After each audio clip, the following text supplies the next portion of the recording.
Hey everyone, welcome to Pop XP. And before the show starts, make sure to click that subscribe button and click the bell to get notifications when we go live and we upload awesome new content. And don't forget, if you can, make sure to share our stream on all your social media outlets. We appreciate it, and thanks for helping us grow the Pop XP channel. Oh, shoot. That was a short Pop XP thing. Hang on. Ho, ho. What's up, everybody? Teen Sensation Billy Tucci here.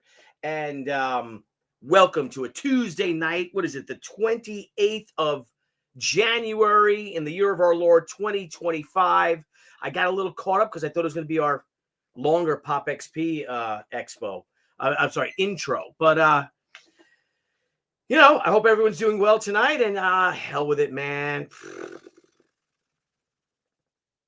What you say we do some bros?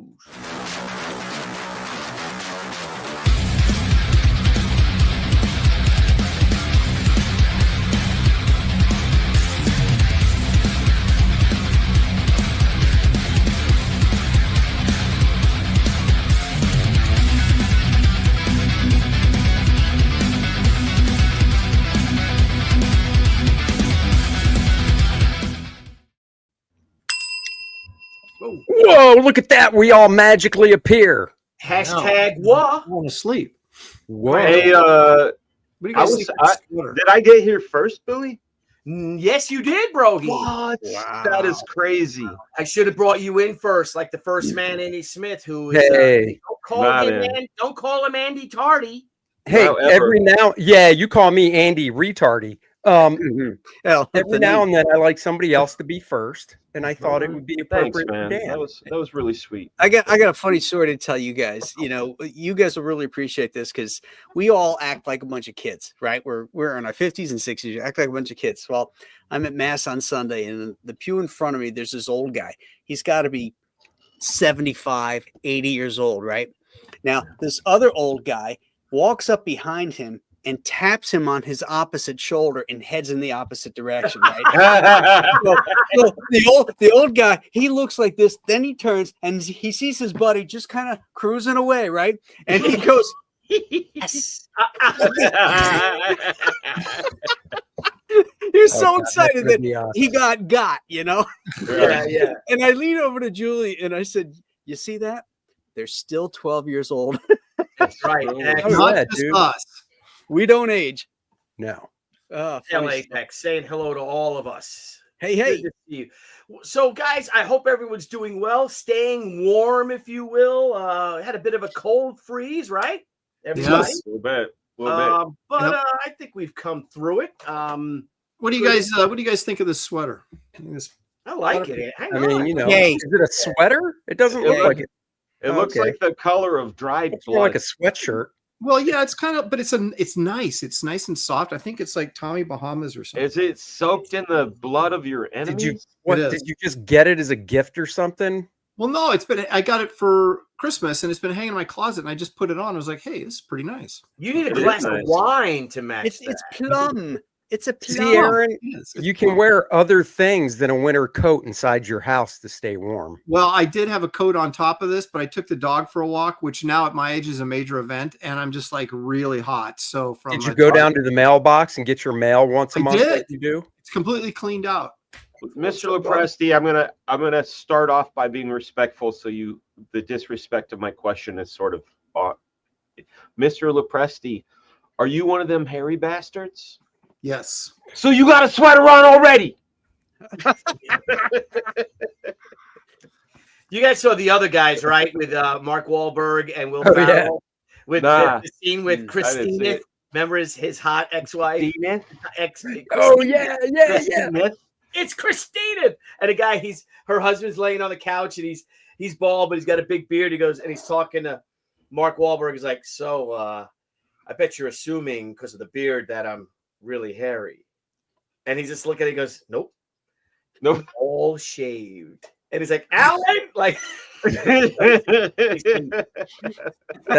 that's actually a really funny movie. And the beginning of it has a cameo by Sam Jackson and The Rock. Yeah, which is hilarious. Yeah, it's called Other Guys. Yeah, the Other Guys. It's a fun movie, man.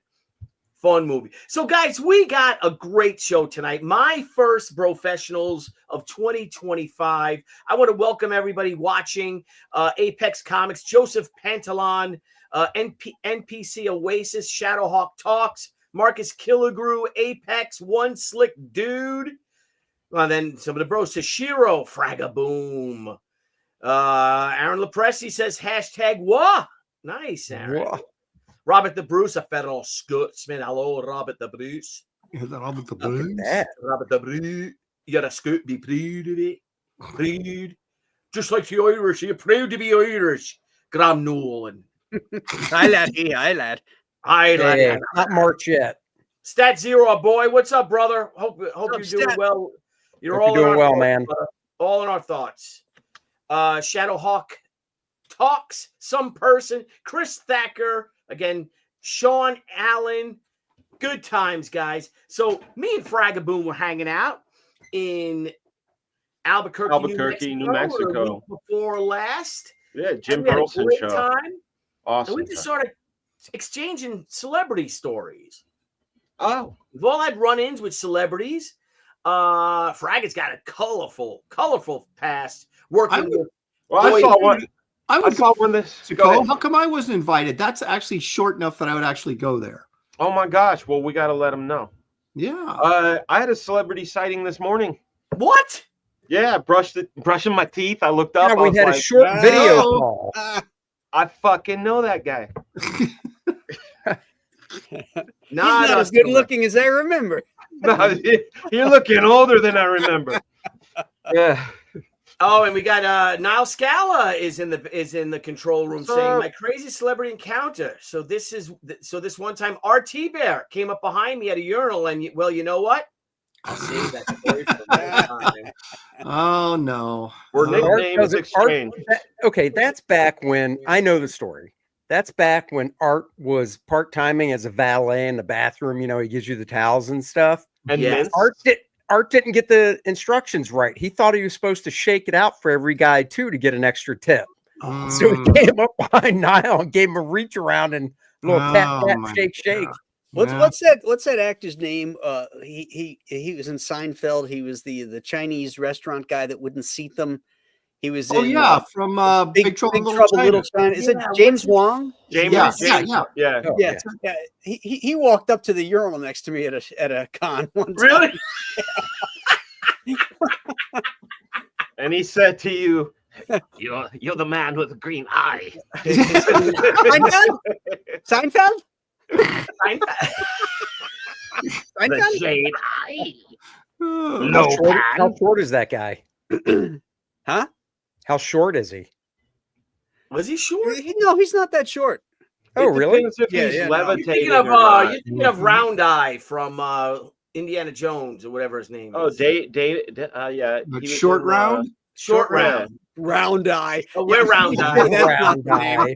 Oh, that's what he was calling me when he was drunk. I was Yeah, going to say terrible. there's not an Asian in the history of the world that's ever been called round eye. Come on. Come on. So let's have some fun. Again, I'm sure you guys all had, some kind of celebrity encounters. Mhm. And I don't know, let's start with Little Fraga. Aside from yourself, you would tell me some really cool stuff about hanging out with Backstreet Boys and shit. I never like hung that. out with the Backstreet Oh, Boys. sorry, New Kids on the Block. Sorry. No, I shot Boys some- to Men, Mm. right? The Jackson 5. The Osmonds. Five. The Okay, so Osmonds. The Osmond 5. Dan was Oh, I gotta tell backstage ya. at their Las Vegas residency. Okay, I'm gonna throw it way back, and not Street Boys. But I did do second unit on one of their music videos. I shot all the city stuff and the flying birds and all that. Hey, you hung out with Danzig. No, I didn't. You almost killed him. You almost killed him. After that one time, I think I gave myself a restraining order. I know what's good for me. No, I'm going to go back to the very first celebrity encounter I ever had. It was way back in the day. This is very early 80s, maybe 82-ish. And this arcade had opened up, and they got an astronaut, a real astronaut, to show up. No shit. A guy by the name of John Glenn. No. Yes. Really? Yeah. And I remember as a kid, I was just like, dude, you've been to space. I mean, I think I was 7 or 8, maybe. But he was there, because I think the arcade was space themed. Not maybe it was called Out of This World. Some of the memories are dim, but I remember meeting him because my dad's like, that man's a national treasure. He's an astronaut, and it was like, oh my God, going up to this guy. So my first celebrity encounter ever was astronaut John Glenn. Very, very cool. Wow. That's shit, man. I mean, that Show's over. yeah. I know, right? That's like out of this world. Yeah. Yeah. Unless the next guy says he met Neil Armstrong. Yeah. I think we're done. Well, Right. speaking Right. I'm like, shit, man. I'm hanging out with fucking Corky from Life Goes On. The TV show. And here, Who's the guy that was in Apollo 13? The actor or the No, the Hanks? actual. James Lovell? James Lovell. Was there somebody named Tom? James No, Lovell. it was Tom Lovell, wasn't it? No, James No. Lovell. Jim Lovell. Jim Lovell. Okay, yeah. My wife met him while I wasn't there, but she met him while she was at NASA with my son. We were still living in Florida. So she actually went up and talked to him because that's what Shelley does. But No way, really? yeah, he was I didn't know having that. lunch in like this little cafeteria area at NASA while they were on a tour, and she went over and talked to him. Wow. And then and then you guys bumped into them at he was with his family at Disney World, and he said, Shelley! Yeah, exactly. And he goes, "Who's that guy you're with?" I'm sorry, I just had to interject. Go ahead, Andy. There's no line. All right, hold on. I'm going to share my screen. So probably I've bumped into people before, but actually hanging out, I was at a convention. Wow, this had to be 15 years ago or so in Tennessee. I think it was Knoxville. And you can share my screen. Okay. Oh. These two actresses were guests at the convention. On the left, the brunette is Shawnee Smith. She's the one that was hot, but she had fucked up teeth. Yes, she was in that movie with Chrissy McNichol. And remember? Like, I don't know what movie was that. Like, I know her from. So, which one? I mean, mostly I know her from the movie Saw. No, is she young or is she older? Shawnee Smith. Well, she's my age. No, this chick right here in the brunette. The brunette's my age. Oh, okay, sorry, wrong girl then. Okay. But Sorry. she was in Saw. She's been in some sitcoms and stuff. And then on the blonde is Missy Pyle, she was in Willy Wonka with Johnny Depp and, Yeah. smaller type stuff. I can't remember. But the point of the story is after the convention, it was myself, Mark Teixeira, somebody else. I can't remember who else. It was another comic book guest. And these two, and we all went and hung out at a hookah bar all night. Look at you. So that was pretty fun. So I'll take the bomb. I'll There take you the go. bomb in the toy bin. I don't remember much Is more that than it? Is that. that really it for you though, Andy? That's like the only celebrity you've ever No. run into at cons? Oh, it's your first one. Okay. No. Did you take this picture of these two gals? No. I just Googled a picture of them. And you found the two of them together in a picture, and are they like best friends or something? They have a band. Yeah. They have a band. Yeah, Really? the two of them are singers and have a band. All right, there's a girl that one girl, the brunette, looks a lot like, and I think it was Chrissy McNichol was in a movie. Let me try to find it. Maybe Marcus Killigrew could find it. Like they were like camp counselors, or they're at a camp or something. And she looks a lot like this brunette gal, but she's probably maybe 62.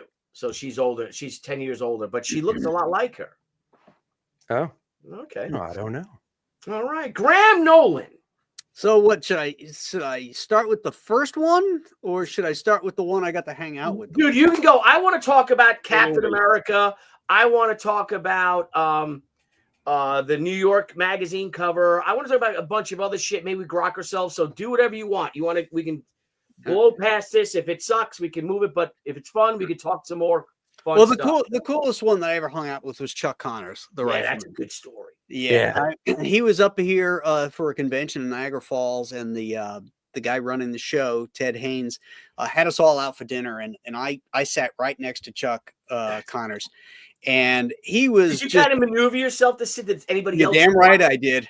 Are you kidding? You wouldn't sit down, another guy did, and Graham just pushed that guy out of the way. He sat so that his back was against the wall so he could look out on the restaurant, right? Yeah. And I made sure I came back in around. And is this seat taken? You know, you know. And then but Julie helped me. You know, she helped me maneuver so I could get next to him, and I got to talk to him about so many cool things.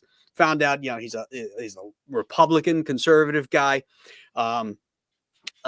I asked him about John Wayne, because John Wayne was one of the first guys to give him a role in a film, and then I asked him about one of my favorite westerns, The Big Country, that he did with Gregory Peck and Chuck Heston, and I said to him about Charlton Heston. I said, so Charlton Heston, he's pretty conservative, and he goes, no, he's not conservative. He's fake.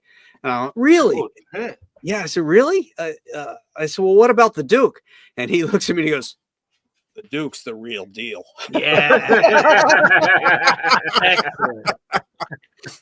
That was so cool. And then there's this woman at the bar, drunk as shit, and she comes over and she's like, Chuck Connors, I used to watch you on The Rifleman, and she smiles and she's missing some teeth, right? And she goes, she comes up and he goes, I want to give you a kiss, and Chuck Connor goes, okay, yeah. So she shoves her tongue right into his mouth, and bites his lip. No. And then the worst part, if I can tell this part, and then Julie goes, Ma! Oh, no. Your mother-in-law. There goes that mother-in-law of yours again. So he turns to me and he goes, she bit my lip. Well, the next day we show up at the convention, and I was going to be darn sure I got my rifle signed by him. So this is long before 9/11 and all that. So this is back in the early 1990s. And so I brought my Winchester 30-30 rifle in its scabbard into the convention center. And security guys go, you could take that out. And I took it out and I opened up the breech. And he goes, is that a real rifle? I go, yeah, it's a real rifle. Well, you don't have any ammo, do you? No. And he goes, well, I guess it's okay. Is it okay? I guess it's okay. So I bring it in and I go up to Chuck, who's signing there, and I go, boom. And I put it on the desk, and he looks up and he sees me, and he goes, I don't think I've ever signed a real rifle before. Like he signed kids' rifles and shit like that. Yeah. He signed my 30-30. He still signed a kid's rifle. That's true. That's true. So then later on in the show, I'm sitting there, I'm signing stuff, and then I feel these big meat hooks on my shoulders, and it's him. He got up to stretch his legs, and he comes over to me, and he goes, you goddamn Republican. And then I look up and he's got that big shit-eating Irish grin of his, Yeah. Oh, it was great. He was such a cool guy. I had so much fun with him those 2 days I got to hang out with. Best, right? Aren't they? Like, you just, like, it's a small con and you just pal around with a guy like someone like that, And that guy, I think he defined himself as an athlete, not as an actor per se, because he played for the Boston Celtics. Did he really? Yeah, he's the first guy to break a backboard. No he's way. the first guy to spike the ball and break the backboard. No Never kidding. knew that. Yeah, Holy and crap. he played for the Brooklyn Dodgers. He was the first baseman for the Brooklyn Dodgers, and I think he did a short, maybe just a couple months with the Yankees. I'm not positive about that, but you're gonna say he played football for somebody too. No, he didn't play football, but Okay. he's 6'6". He's 6'6". Yeah, No idea. yeah. Wow. Yeah, He's a tall guy. He played professional Well, basketball. Good thing when that lady bit his lip, he didn't stand up. She'd be hanging off him like a chihuahua.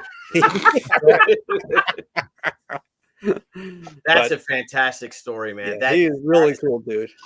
Real quick, that was Marcus Kilgore. That movie's got to be Little Darlings with your classmate Matt Dillon. Yes, but I'm going to share. I think someone was sharing something, but I'm going to share the screen and show the actress. Her name is Krista Erickson. And Andy Smith. Doesn't this chick right here look like that same girl? Bit. She looks just like her. Similar. Oh my God. She looks better looking. Yeah, I think she's better. But here, look, she's like, that's her young. She's young, but she had these really bad teeth. Her teeth were just horrible, horrible. But she looks like that actress. That's who she looks like. Oh, yeah. I love how you say that word, Billy, because I'm like the only other person that says it that way. Horrible. Like H-A-R. Oh, it's horrible. Everybody else says horrible, like you're talking about a whore. Horrible. We say horrible. You know, it's horrible. Yeah, it's horrible. It's a horrible story about Florida. Yeah, Florida. Florida. Yeah. I had these horrible oranges in Florida. Yeah. Oh my God! Did you hear about that woman got eaten by the alligator in Florida? It was horrible. That was horrible. My kids make fun of me. That's a good story, man. Aaron Lopresti. I've got so many. Hello. I have so many, but a lot of them are like con celebrities, which we've all met, like Aaron Gray from Buck Rogers. I'm sure everybody has talked to her at least once. No. Oh, I've never talked to her. Shuttle one time. Never Dude, I'm gonna do a couple real quick. Are we gonna go around more than once? Yeah. Right. Yeah. Because I got a ton. Some of them are good, some of them aren't, but I'll just do the good ones. No, do the bad ones. Do the ones that pissed you off. None of them pissed. They all loved me, and I loved all of them. There you go. Maybe you should tell Kelly's celebrity stories then. I'm already. They all love Shelly, and Aaron couldn't get a word in. Come on, team. Put up my screen, buddy. I just gave you something there. All right, here we go.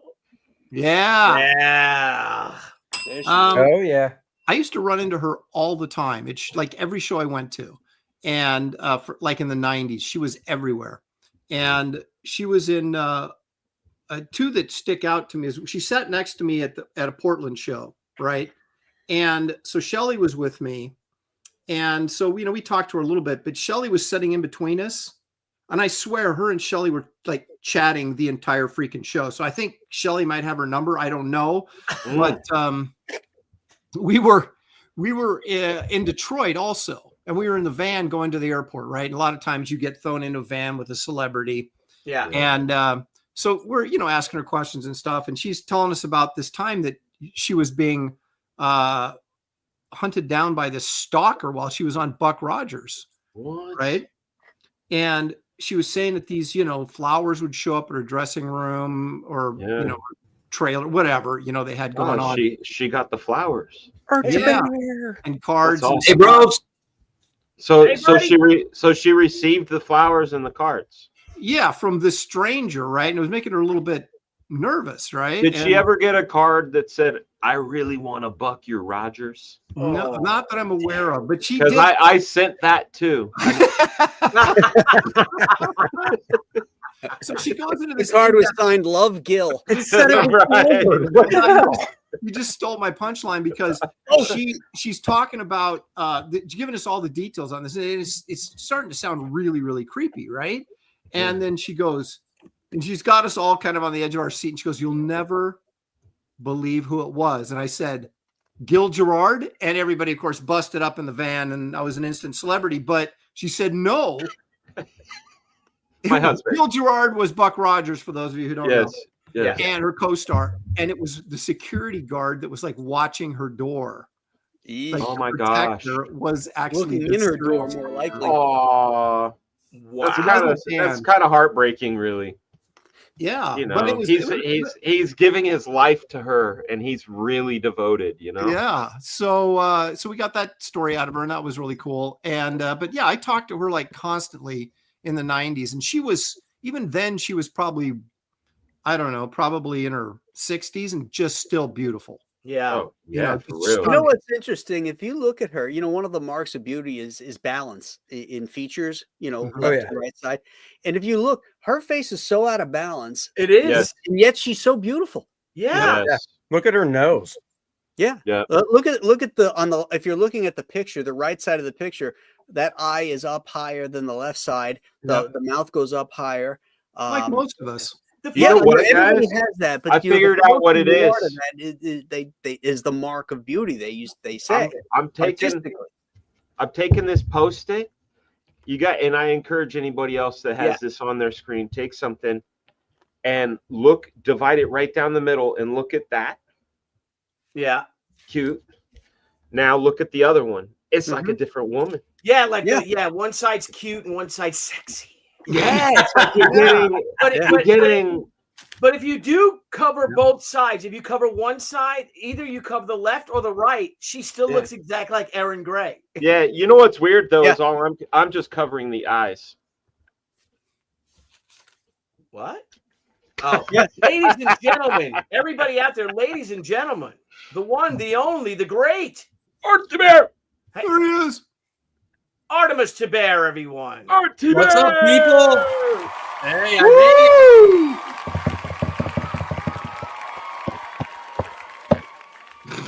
Oh, do I have a story for you? Let me do one more. You guys, I've got. Who do you, Woo! Oh, do you want Jane Weedland, Charlie Sheen, Robin Wright, Dirk Benedict, that Indian from the trash commercials in the 70s, or The Italian guy? Erin Murphy, the girl? Yeah, I was gonna say the Italian guy. Jane That's not a Weedland. Native American from that. I got to hear the Indian.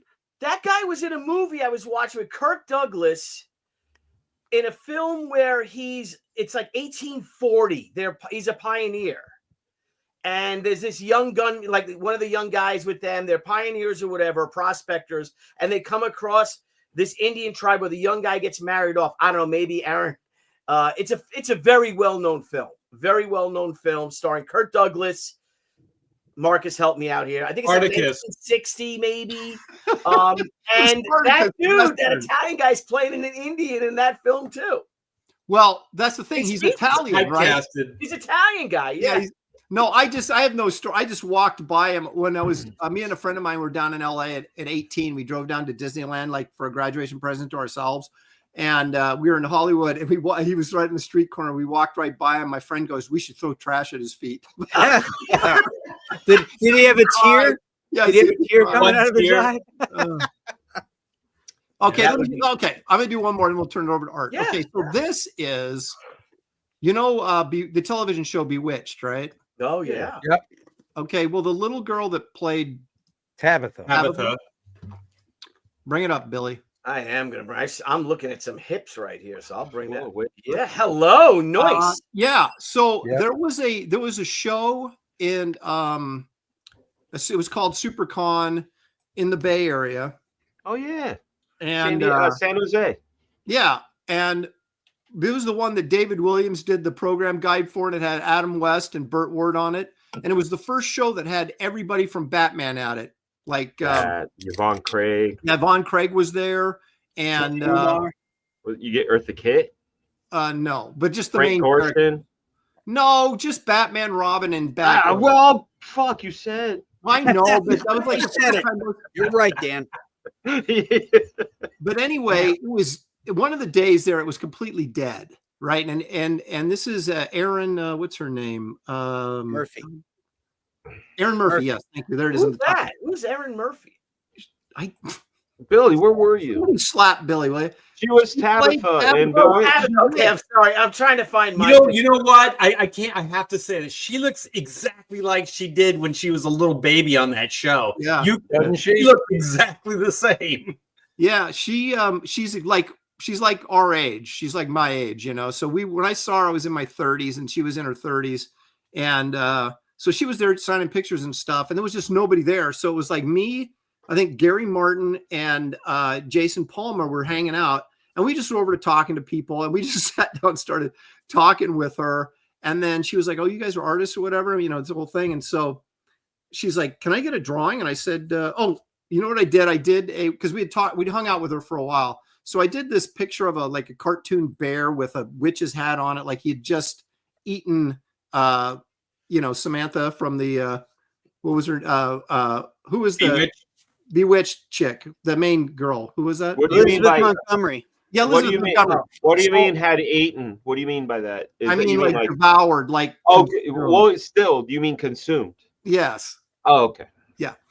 And she's like, "Oh, that's hilarious. How can I buy that from you?" I go, "I'll trade you for a shot." And so she gave me the option of her current headshot, because I guess she was still just looking to do acting as an adult, right? Because like I said, she was in her 30s, so she was still relatively young.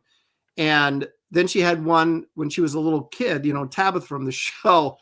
And I said to her, and it kind of took her back, and I kind of regret the way I phrased it, but I said, I said, "No, give me the Tabitha one. The other one doesn't mean anything." That is so Aaron. I know. It really is. No wonder Shelley makes the friends and you don't. That's what I was thinking, man. Did you give me the Tabitha one, and the other one, the modern one, doesn't mean anything? Or something like that. It came off a lot ruder than I meant it to. But so I have a signed picture of her as Tabitha, but not her adult picture. Wow, and then she was on the news on something, like as soon as I got home, she was being interviewed for something.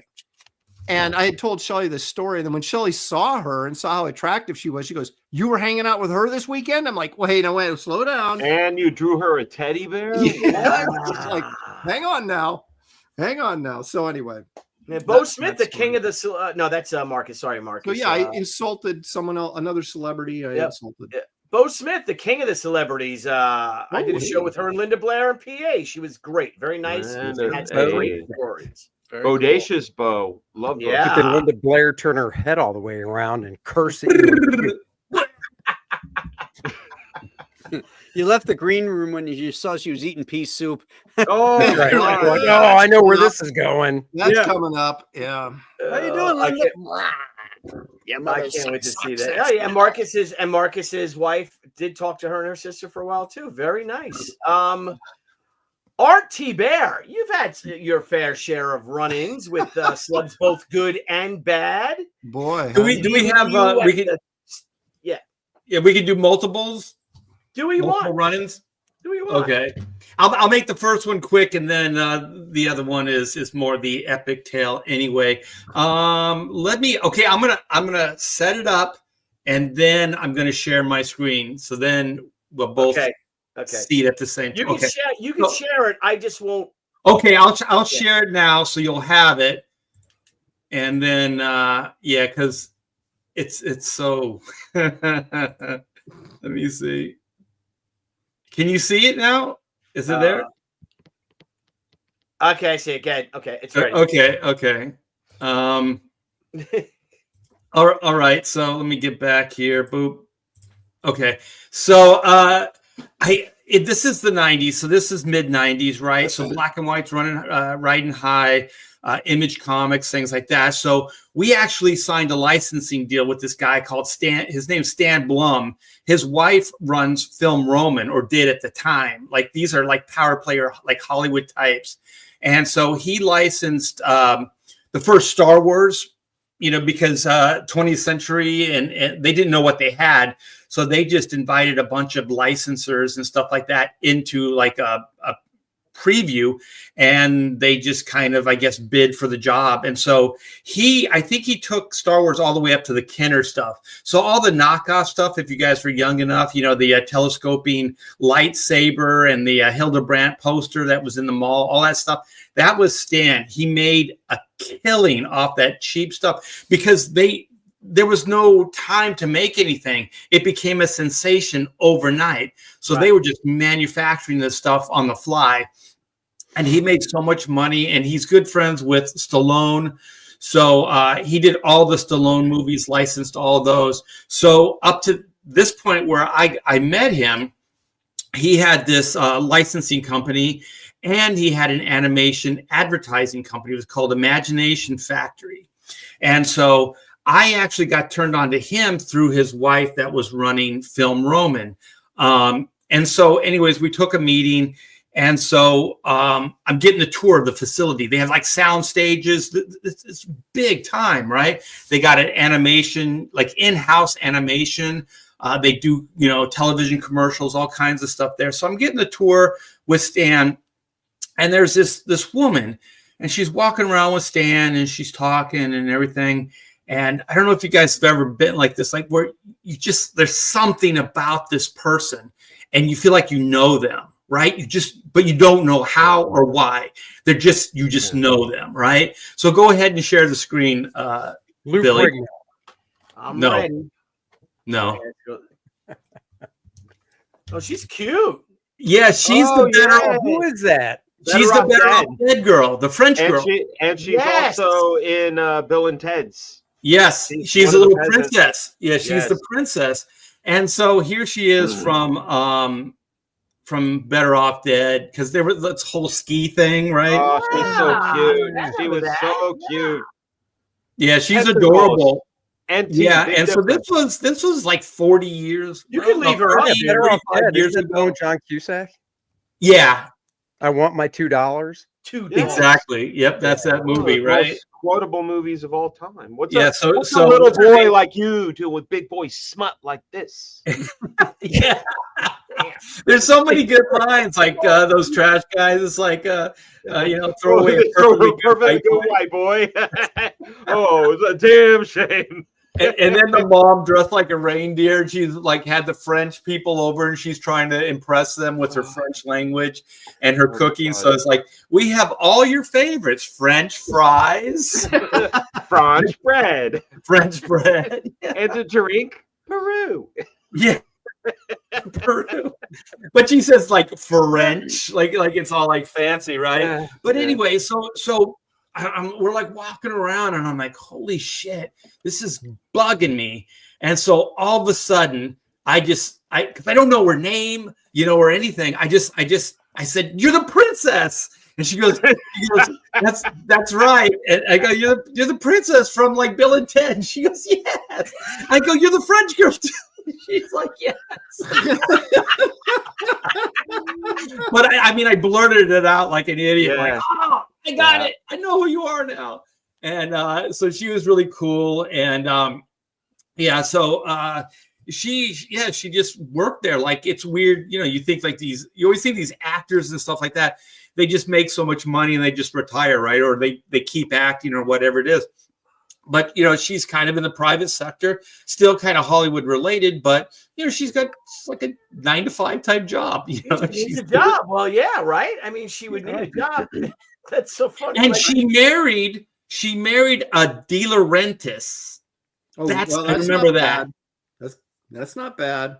Yeah. So I don't know, like the son of, there's two of them that did the films in the day, right? There was Dino and then his son. Is that right? Yeah. Dino De Laurentiis. I can't remember. And so I don't know if it was like the son's son or whatever it was, but anyways, she married pretty well. And also he had the license to Muscle Fitness. So I remember doing a licensing show with them, and they had the big old booth, and they had the Muscle Fitness and the little princess girl. I think I wrote her name down because I didn't know. It's Diana or Diane Franklin. The princess. The princess, yeah. So my other story is, and I've told this on my stream, it's my biggest video, and I'll try to say it quickly. So I'm doing, Good Morning. I got hired to do like wizard shows. Like, they paid me, and then they would fly me out to do these shows and stuff like that. And so they would have like these special like what was it called, VIP thing, so you could do meet and greets, and then they got free prints. I did a print of black and white for the show. It was exclusive and all this stuff, right? So doing the show, and then they set up a personal appearance to promote the show. So it was Friday morning. It was Good Morning Austin. The show was in Austin. So I get up, got to get up early, right? So I walk out and the limo's there, and there's already Lou Ferrigno sitting there.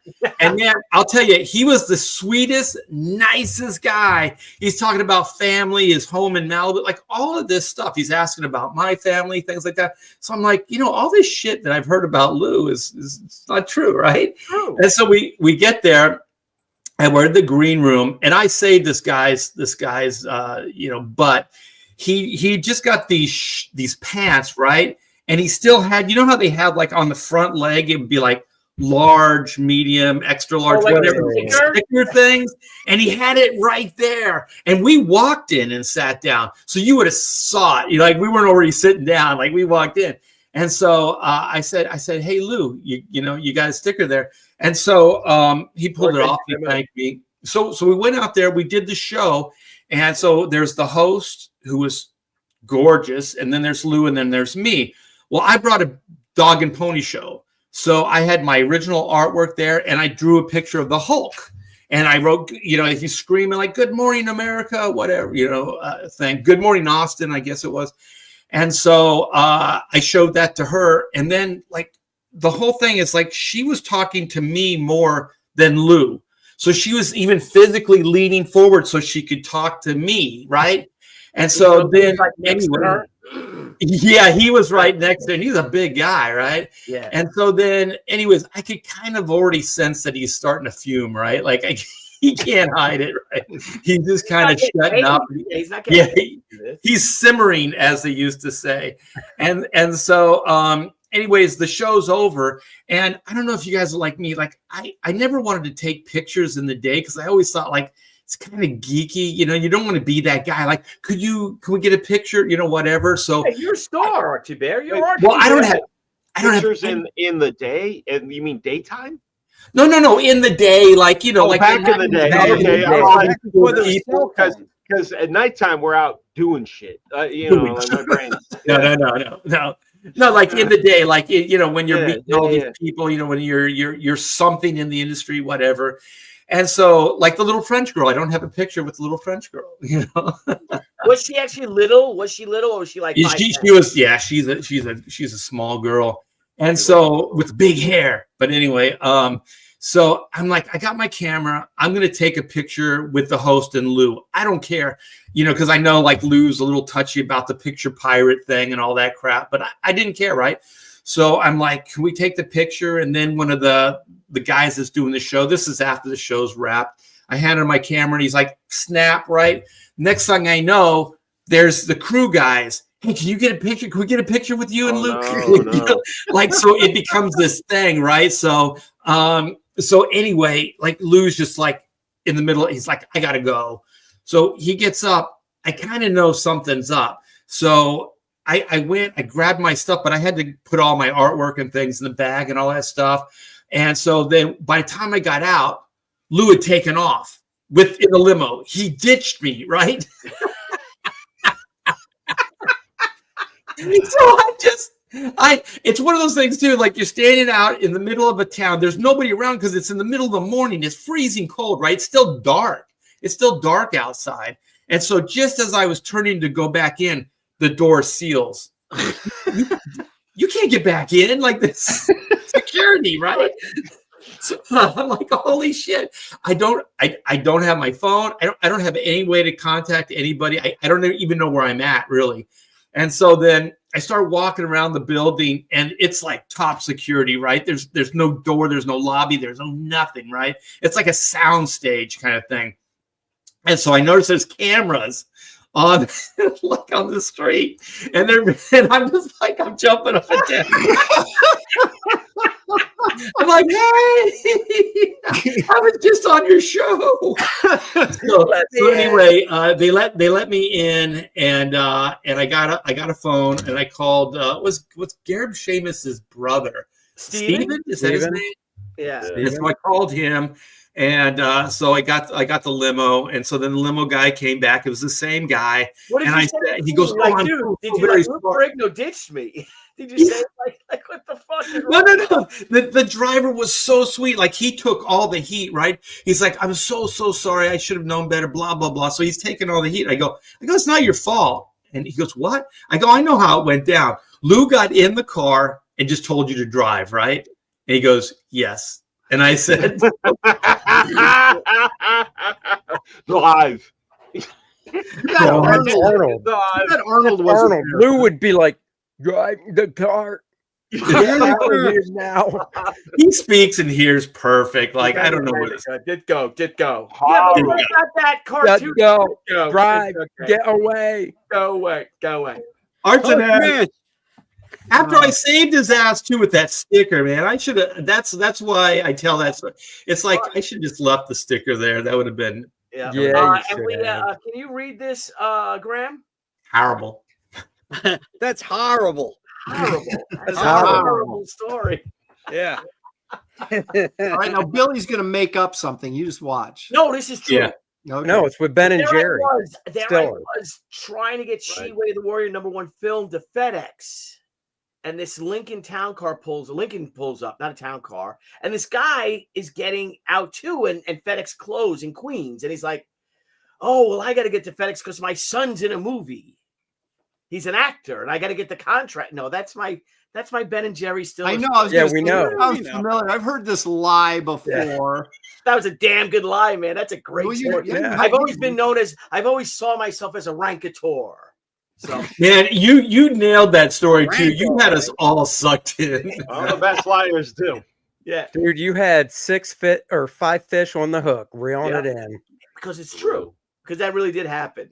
And I'm Yeah. just teasing you that it didn't. It Do really did. do you guys ever like at a con and recognize like kind of like Art was saying with the French girl, you recognize somebody from a television show, but you're not sure who it is, and you call them over or you go up and talk to them to find out? Have you ever done that? I had No. I was sitting at my booth in San Diego, and you guys know where the guys that go there know I'm around that corner, where they get a ton of traffic. And these two young women were across the aisle, looking at something. And I knew them from one of my daughter's television shows, but I couldn't remember which one. So I called them over. And Come You're here. like, oh my God. Every time. I've never guys asked anybody to come over. and they come over. And then I talked to them for a little bit. I said, you guys are one of those kids shows, aren't you? From, and they told me, and I said, and then I got them to get autographed something for my daughter. But it was really funny because as you get older, you care less and less about that stuff. And you're just like, hey, you come here. Yeah. You don't remember the You name know of the what you show? do. You're just going to leave it at that? Huh? You don't remember the name of the show or anything? I still don't. That's better than what I thought he was going to tell the story where he was at San Diego and he saw this huge black dude walk by and he goes, Michael Clark Duncan, come here. And the dude walks over and goes, what? He goes, yeah, Michael Clark Duncan. And the guy's like, I'm Ving Rhames. And Aaron's like, close enough. That bald guy that had the like things in his forehead from Pirates of the Caribbean, the black bald pirate guy that had the beads on Yeah. He was just standing like in between. My booth is right next to Adam Hughes on the corner, and he was standing right in between us and not talking. He was just standing there. I don't know who he was waiting for, somebody. And I turned to him. I go, "Hey," I go, "You're the dude from Pirates, right?" And he's like, "Yeah." And so we talked for a while, and then he's like, "Dude," and then I did it again. He goes, "Hey, do you want a picture?" And I went, "Nah." I'm good. Remember that guy, that really weird looking guy? He was in The Hills Have Eyes. Yes. Yeah. You know what I'm talking about? That bald headed dude. Yeah. He was in the Looks Doc like a Savage mutant. movie and stuff. And I was at San Diego one time and I'm walking, with the crowd and everything. And I turn and I look, and there's that dude. He's right there and he's standing there. He's walking along with the crowd with me. And I'm like, I started running, got hit by a car. He doesn't need any makeup. I mean, that guy's so typecast with how he looks. Yeah. yeah. Like David Grohl is kind of just an average guy, with greasy long hair. There's nothing that really stands out. So we're at one of the Disney hotels. I forget where it's at. So there's this guy. He's got a little baby in a stroller and a woman, and he's checking out. And so I'm just like, That's the drummer, right? right, yeah, the Foo Fighters. Yeah, Yeah. he was like with Nirvana, and then Foo Fighters. And so I'm like, Amanda, that's my daughter. I'm like, that's that's that guy, right? That's the Foo Fighters guy. And she's like, I think so. And I go, he's got feathers, like tattoos on his forearm. I go to the internet and see if David Grohl has 2 feather tattoos on his forearms. Because he looked just like an average guy. Like he really just looks like an average guy, right? And his sleeve was like this, so you could just see parts of it, right? Mhm. And so she goes, yeah, he's got 2 feather tattoos on his forearms. I go, oh shit, that's David Grohl. Oh, Did you call him over? you Go, hey, just- dude, I know you from somewhere. No, I knew who he was. I have it. I had my ticket for the room, and so it was the ultimate souvenir, right? So I walked over when he was leaving, and I said, I don't want to cause a scene, whatever, but I love your work. Could you sign this? And he goes, sure. And just like when that happens, then everybody's like, I think that's David Grohl Yeah, too. why is that dude signing something for Yeah. And Yeah. so then I walk away, and then he starts walking the other way because I guess he just didn't want to have any part of it, Mhm. and so he just started walking away. But That's what you do. You did that to Lou too. he walked away. Oh, I'm always polite. I'll How have dare you you? guys know that the guy from Pirates of the Caribbean that I said I didn't want a picture with, he saw me later, like a day or 2 later, and gave me the nod. So Nice. he Oh, did that's remember me for cool. like 48 hours, and I was All right. That's a No plus. put that in your pipe and smoke it, Shelly. yeah. Yeah. Right, some people Now, do Aaron, remember me. What is that actor's name? I have no idea. Exactly. And Aaron. But he doesn't know Further- my name either. I'll And bet. Aaron, furthermore, what are pirates after? Ooh, Oh, look at that. treasure. Booty. That's Booty. the David Grohl. Oh, I see what you. Ah. Maybe. Is that what you had to sign? Yeah, I had just checked in, so I had my room key and everything. So, like I said, it's the ultimate souvenir, right? Everybody's like, "How come my room It's key like doesn't have a you Dave Grohl banged autograph on it?" David Grohl in a hotel. That's like what groupies get. It was weird though, because Art's like, by the way, I've got 2 of these keys. Here's one if you want to come up later. Yeah. Oh shit. Yeah, I would have, but I knew he was leaving. Yeah, Yeah. Yeah. I'm a good time. I know. What's up, man? And then, yes, I do, James. I had dinner with Carrot Tagawa in Albuquerque. He was freaking chill. I'm going to tell a story. And then what I'd like to do, after I tell my story, we're going to go back around again for the next one. And if possible, I know Fraga Boom already told his, but maybe our first celebrity encounter. Yeah, and I got a Whatever, I mean, something cool. I'm not gonna do the first celebrity encounter. Obviously, I fucked it up No, you didn't. No, that makes sense. preemptively. First, You know, I wouldn't have peeled off your sticker, Billy, if I knew this was gonna happen. Right. So I've had a lot. For some reason I've ran into a lot of celebrities. Right? Is this And true? so Is this a true story you're about this to is tell? a true story. I know it's All right. not. It's not. Look at that Paraphrase. Oh, yeah, smile. look at him. Yeah, he's lying already. Look at him. Fuck. No, this is a true story. So I think Fraggy, you were there. We were talking about it at dinner with Peros. So I don't know if you were there. So my friend Steve Peros tells this story, and he tells the story because like he was there, but he wasn't there. I told Steve afterwards. So Yeah. we're in I'm in Los Angeles doing some pitching stuff, or she meetings. Yeah, I was pitching a thing. So my buddy, one of my best friends who sadly passed away a few years ago from cancer, Keith Boski, he was Mark Silvestri's lawyer. He came up to me at San Diego Comic-Con that he's a lawyer. If we look at and we just hit off like that and became best friends. Young guy, great looking guy. Sari, his wife, fantastic. Sadly, like I said, Keith passed away a few years ago. His wife, Sari, sold their house last year in the Pacific Palisades. Oh yeah, And they that's what it lost is. their house. Whoever bought it lost the house. Oh yeah. Um, you said- yeah, so- yeah. So Keith, no. So when Keith came, I took Keith like 94, 95. He came to New York for the licensing show to, at the time, my favorite restaurant in New York City called Cafe des Artistes. I just love this restaurant. It's got these wonderful Howard Chandler Christie paintings in it. It's a real romantic place if you want to take a gal. But you took a guy there. I took a guy there. Okay. Hey, Right. Clarifying. Just yeah, I clarifying. went to fabric school. Yeah, I know. Yeah, you know. He's I don't easy know. going. Not that there's anything wrong with it. You're flexible. I get it. Yeah. So Keith and I went, and so then I was in LA and we're going to go to dinner. He's like, I'm going to take you to dinner. And I'm like, where do you want to go? He goes, well, there's a Cafe des Artistes here. This literally is like 20 years ago, or maybe 2007. So I'm like, oh shit. Yeah, let's go to that. So he's like, I'm going to run a little late. I got to get over the hill, whatever it is. And I get there early. I had my rent-a-car. I get there early and I'm sitting there in the vestibule. You know what I mean? In the area. And there's in the waiting room, whatever.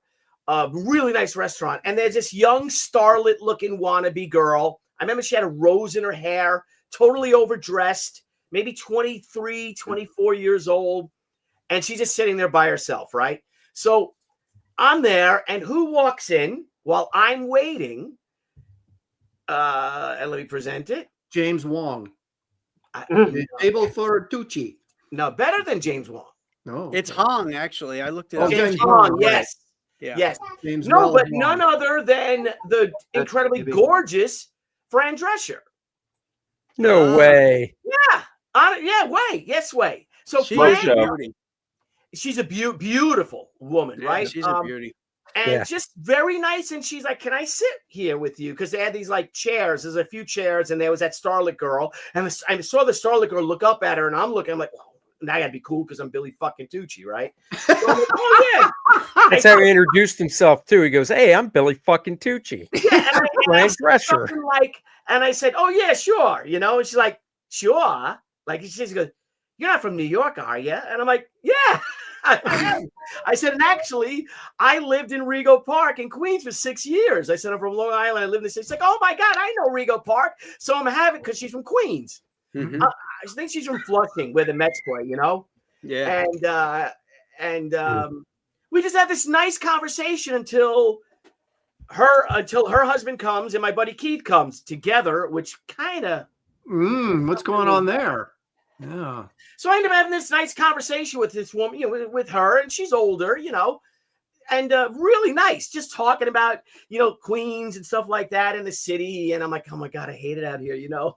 But I'm here pitching. So I was like, what do you do? I'm like, I'm a cartoonist. I make comic books, whatever. But I got this thing and they kind of want to make a movie of it. It's like, oh, that's nice, whatever. I'm literally talking to her for 5 minutes at least, maybe more. Mm-hmm. So finally, I get up and her husband comes in. She goes, nice meeting you. I'm like, oh, enjoy your dinner. And she goes and sits down. And then my buddy Keith comes in and I'm like, oh, we're here, you know, party for Boski. He's like, oh, come on and sit. So then we sit at a table, right? We get to the table, and then all of a sudden that girl that was there waiting before us, the young actress type, she comes and sits down right next to us with her date, who is this young associate producer type guy, right? So she sits down, and Keith goes, holy shit, Jimmy, whatever. My buddy Keith, who's an agent at CAA, he's the one, he was the president of IDOS that created Tomb Raider. And he was an agent. So he was my agent, you know. So he sits down, meets this other guy who's another agent or something like that. We meet this girl. Now I'm sitting here. Keith's across from me. The dude is sitting here, and the girl is sitting like you know. I could see we're facing each other. Our tables are literally super close together. You know, it's LA, right? So we're sitting down like, oh, hi, this is, you know, Mandy, I don't know, you know, not we love Mandy. Candy, right? Oh, this is Candy, you know, Candy Lynn or something like that, whatever, you know, some Porn star. yeah, like exactly. Some girl, right? You know, she's all dolled up. Christy Canyon. And Yeah. she wants to be an Oh actress. shit! I know that name. And Dan perked up. Wow, I'm amazed that Aaron even knew that name. Yeah. So am I, man. That is a classic. I know. I know stuff that I shouldn't know. Kay Parker. Apparently. So we meet them. So we meet them, right? I meet this dude next to me, and I meet the girl, and like literally, this is 5 minutes after I'm with Fran Drescher, right? So I sit down, and she's like, "I'm sorry I was late, you know, but I had to get over the hill, whatever. I had to do this." It's like, "Oh, it's all right." She goes, "I got to tell you something though. Oh my God, Fran Drescher is here at the restaurant, and she came in and sat down, and this guy comes in that he's waiting for table and sits down next to her and starts talking to her about New York and asking her about New York. And I swear to God, she looked like she wanted to die. And I'm like, I'm that guy. I'm like, Keith, I'm like, this fucking bitch is talking about me. And she's like, and I'm like, I'm like, fucking Fran Drescher came and sat down next to me. I didn't sit next to her. And we started talking about fucking, I'm like, this fucking bitch. And she's totally ignoring me. She didn't even realize it was me. And I'm like, I hate this fucking town. I hate these fucking people. Like, Oh my God. I hate this fucking town. I hate it out there. And that's my friend. And he would love telling that. So, like I said, my buddy Steve Perros, who Dan has met, Steve said he was telling one of his friends that the other day, like he was there. It's like, no, wait a minute. I wasn't there. I met Billy afterwards for drinks, you know, and he was telling me. So that's one of my stories. That's a great story. That's This right. guy. I was wondering where you were going. It's still LA. Always trust Billy Graham. Always trust him. Yep. Wait, Billy Graham. And that's a real story. That's a real story. It's a good one. All right, Fragaboom. Yeah, I'll do a quick one since you guys are going to do first sighting sort of thing. I'm gonna do my first one, which will go quick, is celebrities you run into in non-celebrity situations. Okay. I was at the Rose Bowl at the Eagles concert with Rob Liefeld and his wife, and it was supposed to be their last show ever, right? And I run into this guy, Billy Campbell. He was a Rocketeer. Yeah. You know? Yeah. But he had a mustache at the time. And I'm like, bro, you're the fucking Rocketeer, man. He's like, yeah. And we started talking, and I told him I drew comics and stuff. Gave me his number. I invited him down to the studio. He never came to the studio, but super nice guy. The other time, my wife and I, we were in Century City. I forget the name of the mall. It's got the weird submarine hanging out of it. That's the Dive, the restaurant Dive. Yeah, the Dive. Yeah, but that plaza, I forget what it's called. You know the one. Yeah. My wife and I, Lily Bell's like a baby in a stroller or whatever. But Christian Bale, we ran into Christian Bale in there, which was like weird, you know, because it's how big is he? Big dude. I'm taller than he is, but he's broad. Is you he? know, he was at the time, yeah. So here's my story, and it's a place. Maybe it still is. I haven't been in a while, and I love this family. I'm gonna say a last name, and you guys, if you know, you know. The Leibowitz family. Yeah. So I was friends with Bill, still friends with his son and his wife and everything, and he had this store down in LA called the Golden Apple. It's a very, very prominent store. Michael Jackson used to shop there, you know. So one time I was there. I'm going to tell two really quick stories. One time I was there, and Bill introduces me to his friend, and I just start hanging out and talking with his friend, and we're talking about comics. Tell him I do comics and all this stuff, and we talk about cinematography. We're talking about all kinds of things, and this conversation goes on for like an hour. We're just sitting there watching Melrose, cars drive by, and just hanging out. Very interesting man. So he leaves. This guy leaves, and I say to Bill, I go, what does your friend do? And he goes, oh, he directs movies. I said, yeah, his name's Frank, but what's his last name? And he said, Darabont. No. And I said, Oh, no. Yeah. And I was like, that guy directed my favorite movie of all time. And I sat there for a fucking hour talking to him. You didn't know it? Wow. I didn't even know it. I'm just sitting there talking to my friend Bill's friend Frank. Not because you don't know what these guys look like, right? And I'm like, yeah, bro, you should have told me. Oh my God. But it went the way it did. Mm-hmm. And then lastly, I'm gonna share my screen for this one, and you can pop it up. I guess I'll give you a heads up. You'll see it, but I'll give you a heads up. All right, I got it. I'm liking what I'm seeing too. So Okay. one of the things that Bill used to do is he'd have signings, and he was very much into not into, but like a supporter of the adult film world. Pornography. I don't like that Aaron word. knows. You Christy know, Kane. yeah, no. So I'm down there, and I go to visit Bill because whenever I'm down in Melrose, for anybody who doesn't know, that's like where you want to shop the cool fashions and whatever. You know, I got a tattoo on Melrose, my Black Flag tattoo. I got on One Melrose. block south of Hollywood Boulevard. There you go. There Aaron you go. used to shop there for his That's clothes right. all the time. That's right. So Ooh, I go wow. in there, and Bill is hosting this dynamic duo called Blondage. And Bam! this is Oh. this is like 1995. I'm gonna dig it. I can't dig it up now. I want to, and when I find it, I'm gonna show it to you guys. I met these girls, and I got to hang out after the show, and I tried so hard to just throw the Mac down. You know, I'm like, Yeah, dude. Yeah.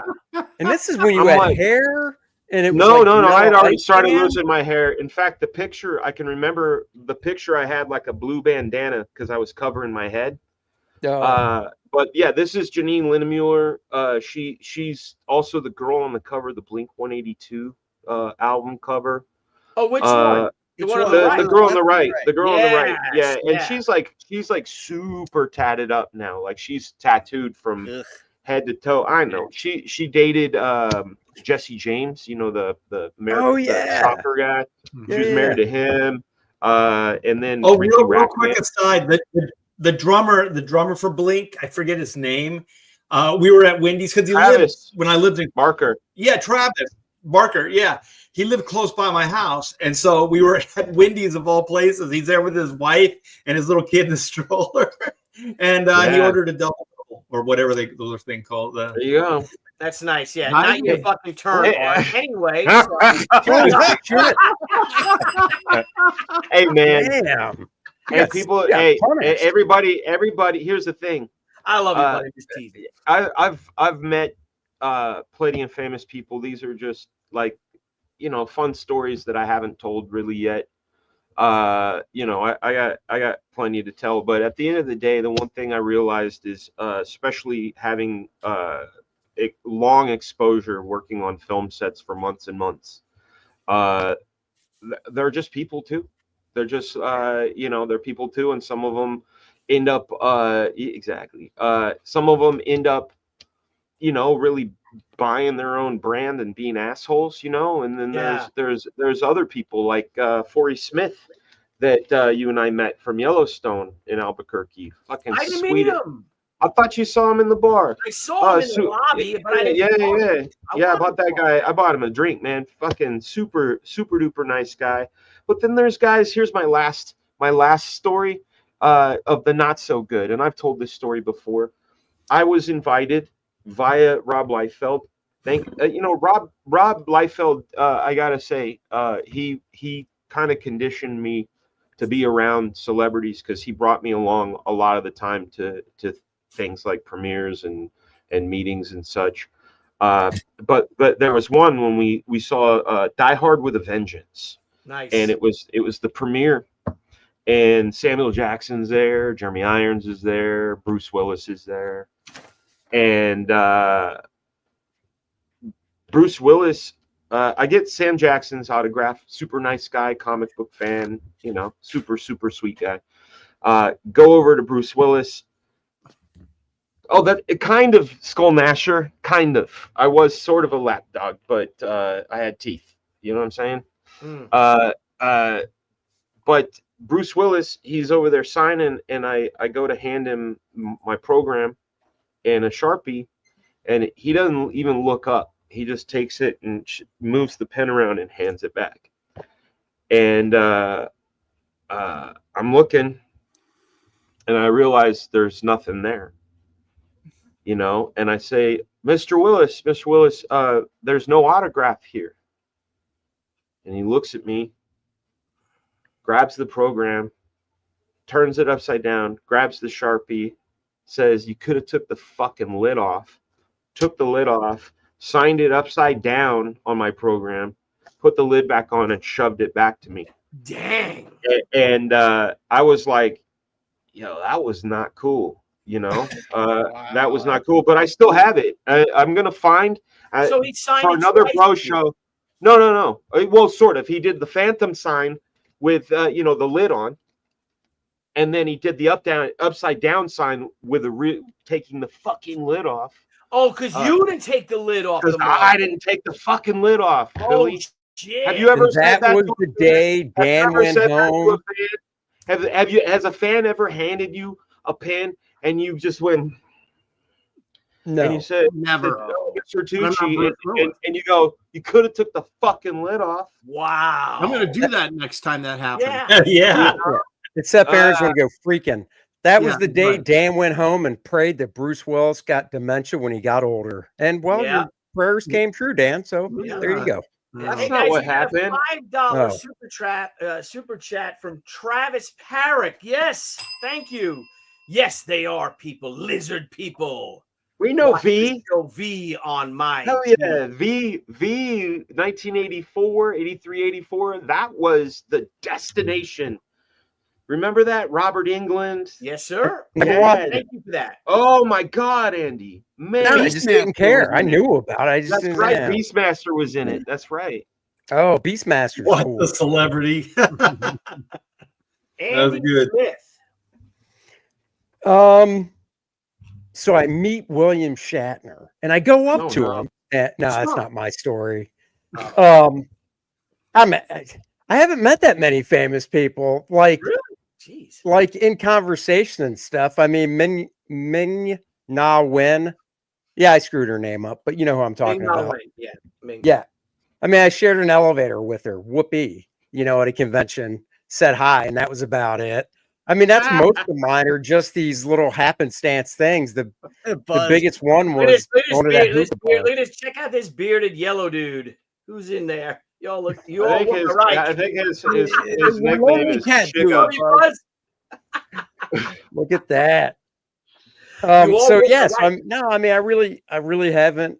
It's just been, these brief encounters, just saying hi, being polite. So we can move on to Graham, so we can get on. Hey, look, Bo Yeah. Smith. So anyway, Graham Hey, Nolan. that was Billy, a fascinating story, Andy. Billy, Thank you. Billy, look, Bo Smith is vetting my Billy Campbell story. Oh, hang on. I'm trying to put Andy Smith over here. There we go. Wait a minute, is this a competition? No, I'm trying to go in order. It's Oh. OCD. Bo Smith, Art. Billy Come on, I got to Campbell. be in the same place, or I I get all actually messed up. kind of became friends with Billy Campbell. Billy Campbell called me to get your phone number after that, Dan. Serious. Yeah. Wow. No, it's for real. Like he was we really clicked. Like he's a cool dude. Really That's cool dude. great. Oh, and a $2 super chat. Hello, Stealth X5. Thank you. Hello, Stealth X5. Is that a Gary Martin Batman? Yes, it is. That's Sure is. fucking beautiful, man. Yeah. Gary Martin, shout out. Corn Dogs Calling. His ass off. That's right. Graham Nolan. Well, one of the cool things at DC when they were part of the Warner Brothers building is that the Warner Brothers Records was in there too. So there's a few times. So I went up the elevator with Rod Stewart one time. Oh shit. Yeah, Now, when you Little- say you little went up guy. the elevator, what now? Little? yeah, It's a euphemism. Oh, okay, that's what I thought. and then another time I took the elevator down to the street and I was crossing the corner and Aerosmith was right there on the corner. That dude looked like a lady. Thank you. But those guys Well, were hey- really cool. I just went up to him and I said, "Hey guys, how's it going?" I was like, "Yeah, man, just, And they just kept walking. yeah." I just kept walking. I wasn't gonna bother the guys or anything like that. But the first guy that I can remember meeting was Arnold Schwarzenegger. Wow. Yeah, I was in Cocoa Beach, and he had come down. He was training for Conan the Destroyer. He was getting in shape for that movie. So it was like 1982, something like that. I think it was around 82. And he was down in Cocoa Beach at the pavilion there because he was going to be opening up this new gym was opening up, and he was going to be the guy, to help christen it. But before the gym opened, you know, he went to the pavilion and there's a whole crowd of people and he was answering questions and shit, you know, and I raised my hand and he picked on me and I asked him a question about, you know, his training, you know, what he was doing, you know, for the film and all that kind of stuff. And then we all walked across the street to the gym and I was right next to the dude. Right. And I had my Frank Frazetta Conan #1 volume. You know, with the painting that he'd done. Oh, so yeah. Why did you have that? I gave it to, huh? Why did you have that on you? Because I knew I was going there because I knew he was going to be there. Oh, you were going there to see him. Okay. All yeah, right. and I was hoping that maybe I'd get close enough that he could sign this Conan book for me, and he did. You know, I gave it to him, and then while he's signing it, you know, so he's like this, right? So he's like this, signing the book, and I'm standing there next to him with my buddies are looking at me. I look back at my buddies and I go like this. Yeah, I measured his bicep like this. Yeah, I'm like this, and the fucking thing was like from here to here, you know. Holy shit. And it was relaxed. It was relaxed. You know? Holy shit. Dude was killer, you know. He was a lot Now, of fun. And Did you hand him the pen with the cap on or off? Well, I knew better. Yeah. I knew better. Hey, Dan, if the cap wasn't off, how would it have sounded from Arnold? Huh? If What do the you mean? cap was not off the pen, what would Arnold have said to Yeah, Graham? what would Arnold have said to me? Why you have me pen with no fucking lid? I don't know. Why do you take the fucking lid off, asshole? See, that would have been even better. That would have been dynamite. You know, That's right. That would be a great story. That's great, man. Yeah. All right. So, Aaron Lopresti. Aaron, I'm going to jump real quick. I thought of one. Oh, hang on, everybody. Woo! Hang on. Andy Smith. 2005. Thought of one. Okay. This better be good, Andy. Yeah. It's okay.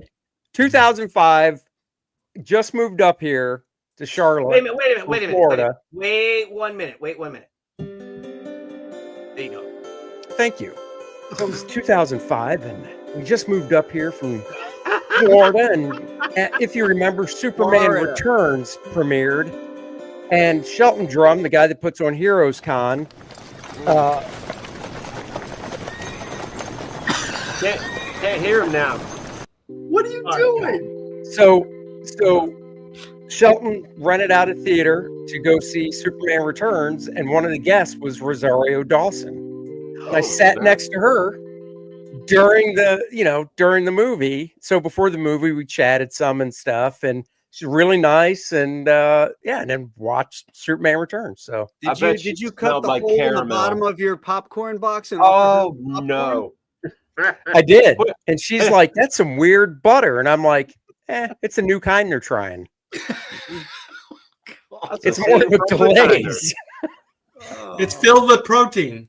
Oh God. Okay, Aaron, it's your turn. Follow that up. Story. Yeah, well, Porn star you met.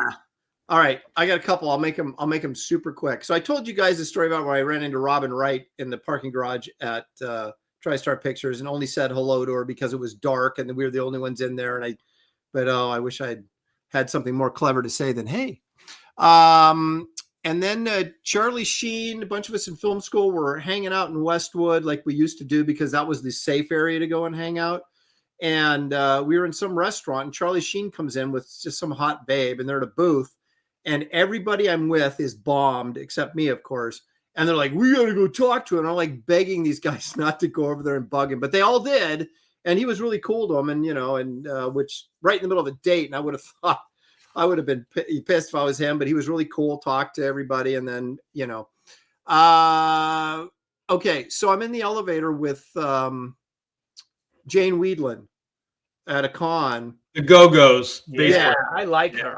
Yeah, super nice. Cool. But it's weird because you get it. Cool. What is it? Cool places. Cool places. Yeah. They're always super reserved, right? Because they don't want to talk to anybody or whatever, right? And then I'm just some dude standing in there. And, I asked her because my daughter collects autographs. She's a celebrity hound. And so I said to her, are you selling, I assume you got pictures at the show that yeah. And then she goes, so are you, are you a dealer at the show? I go, no, I'm a comic book artist and blah, blah, blah. And then the minute I said that, she was totally at ease and like, okay, this guy isn't, some kind of fan that's just gonna, and we chatted the whole way from the elevator in the hotel lobby all the way to the convention hall, and super nice. But here's the best one. This didn't really involve me, but it sort of did. Now, you remember the show iCarly that featured that the chick from School of Rock, the little girl? Yeah. I can't remember her name. But anyway, my daughter won this thing on it. Well, actually, a student of my wife's when she was teaching high school student, had won these tickets to go meet her at this little soiree for little kids, right? And there's like 20 kids, right, that got this honor to meet, she went up to the radio station or something. I don't know. So she's like, hey, do you think Samantha would want to go? And Samantha was like second grader. I mean, she was young, right? And so we're sitting out there, we're there early, and we're sitting out there, Shelly and I and Samantha, and then this girl from high school. We're all sitting there kind of just chatting and, waiting for this thing to get started. And then Samantha's like freaking out, like she's almost hyperventilating. And Shelly goes, I'm going to take her to the bathroom and get her calmed down. All this kind of stuff. So she goes into the restroom, right? And me and the high school girl are sitting there talking. And sure enough, in walks, that girl from iCarly, right? Whatever her name is. And she heads right to the bathroom. Hargrove or something Hargrove, right? Oh my gosh, it's coming back. Amanda. Isn't Amanda Hargrove? Yeah, Amanda Hargrove. Yeah. And so she walks right past us and heads right to the bathroom where Shelly and my daughter were at trying to calm down. No. And so I get this later because obviously I wasn't in the bathroom. I wasn't trans at that point, so I couldn't just walk in there and see what was going on. Shit. And so she comes out and tells me the story so she walks in there and Samantha sees her, just like freaks out. And so Shelly talks to her and says, hey, would you mind talking to my daughter for a minute? She's at this thing that you're going to appear at. And she's super nervous and all this kind of. She goes, oh, sure. And so she sat there, for like 5 minutes in there and talked to my daughter. What do you do? And she goes, oh, I dance and I do this other stuff. And she was super nice to her, talked to her. And then they came out and they were like best buds. Then of course she went to the thing. And so one of those great memories for my daughter. Yeah. Cracking up because it was just like the minute they walked in there, here she goes. And we're like, oh my God. That's a great story. That's a great story. It was really nice. Artemis, before we get to RT Bear, some person, Art, this one time I was at a theater and this tall guy sat in front of me with a tall hat. I said, hey, buddy, I can't see the acting. It turns out it's Abraham Lincoln and he moved to the balcony. It's all your fault. Too soon? Is it too soon for me? It might be. Yeah. The balcony is the best seat, though. You can see everything. Yeah. Okay. This one. Okay, I'll tell the story if somebody in the chat or you guys recognize and can tell me who this guy is. So share the screen, Billy. All right. So who is this guy? Oh, that's Ricky Rackman. That's Janine's ex-husband, the girl on the right. She was married to him. He was the host of Headbangers Ball. Yes. This guy married the chick from the cover of the Blink 182 album. Yes. Cover? Yeah, he was married to her for a while. Really? Before Jesse James. This was fucking. Wasn't Jesse James? Isn't he married to Sandra Bullock? Yes. Sandra Bullock is the girl after Janine. Oh, they're still married? Jesse James was the guy after this guy for her. Wow. So it's all we don't need to look at him anymore because this guy's creeping me out. Yeah, he's like bothering. Like I'm mad. I'm like mad. This guy. That's another Hollywood thing. See, fuck. Yeah. Okay. So how do I do? Stop sharing. Okay. So I'm doing a book signing, but this book signing, this is not any book signing. This is a K-Rock sponsored book signing. K-Rock, which was one of the biggest radio stations in LA, that's where Kimmel came from. That's where Corolla came from. Just a bunch of, different talent came out of that. Kimmel was a DJ on a rock and roll station? Jimmy Kimmel was a sports guy. Jimmy Kimmel was a sports guy. Okay. Yeah, he was a sports guy for K-Rock in the morning. And Richard so Blade. Now he's a douchebag. Dick Blade. Dick Is Blade. Jimmy Kimmel, oh, Blade. Jimmy Kimmel's the one that was with the really cool Silverstein, guy. Silverman. No, Sarah Silverman. No. Yeah. I'm not saying who he dated. Is Jimmy Kimmel the guy that's kind of like? No, or that's is he the other that's Jimmy fucking Fallon. asshole That's, that yeah, hates that's Jimmy fucking Fallon. fries? Yeah. That's Jimmy Fallon. Jimmy Yeah, Kimmel Fallon. was the guy that's doing the Tonight Show. I think he took over for the Tonight Who was Show. on Saturday Night Live? Fallon. No, Okay, all right, Fallon. Jimmy Kimmel. Okay, all right, he's a dick. Jimmy Fallon does the Tonight Show. Kimmel just does whatever. Yeah, late yeah. night. Yeah. Kimmel's done blackface, and he did this Yeah. show called The Man Show with Adam Carolla, Right. which is That's really it, raunchy yeah. stuff. But anyway, so we're doing a live remote from the signing. So I'm signing cable one, and so I'm there, and so then this guy comes up. And he's got spider paraphernalia all over him, and I'm like, hey, what's up? And he goes, hey man, I'm Spider. He has spiders everywhere. I go, hey Spider. He goes, I want to introduce you to somebody. So it was like Ricky Rackman's entourage, right? These like metalheads, right? And so here's Ricky Rackman. So he gets right up the front of the line and everything. And so he's got his man Friday to make the wedge. That guy. Yeah. So Ricky didn't have to. Yeah. So Ricky just kind of So this he's guy. got a manservant named Spider. Spider. Yeah. Ricky Rackman did. He had two guys. I don't know what the other guy's name. I just remember Spider because his name was Spider, right? Graham So he Nolan doesn't have one guy, and that fucking guy you just showed me had two guys and an entourage. All right, I'm getting really pissed off now. Okay, all right, yeah. Imagine how I feel. Yeah. Okay. So, anyways, I found Ricky pretty unentertaining and boring, but I spent a lot of time with him. And so, one of the things we were doing at the show, this was all live remote. I forget who was the poor man. I don't remember who was the live DJ guy. But anyways, they cut to me and asked me, what are you doing? Blah blah blah, whatever.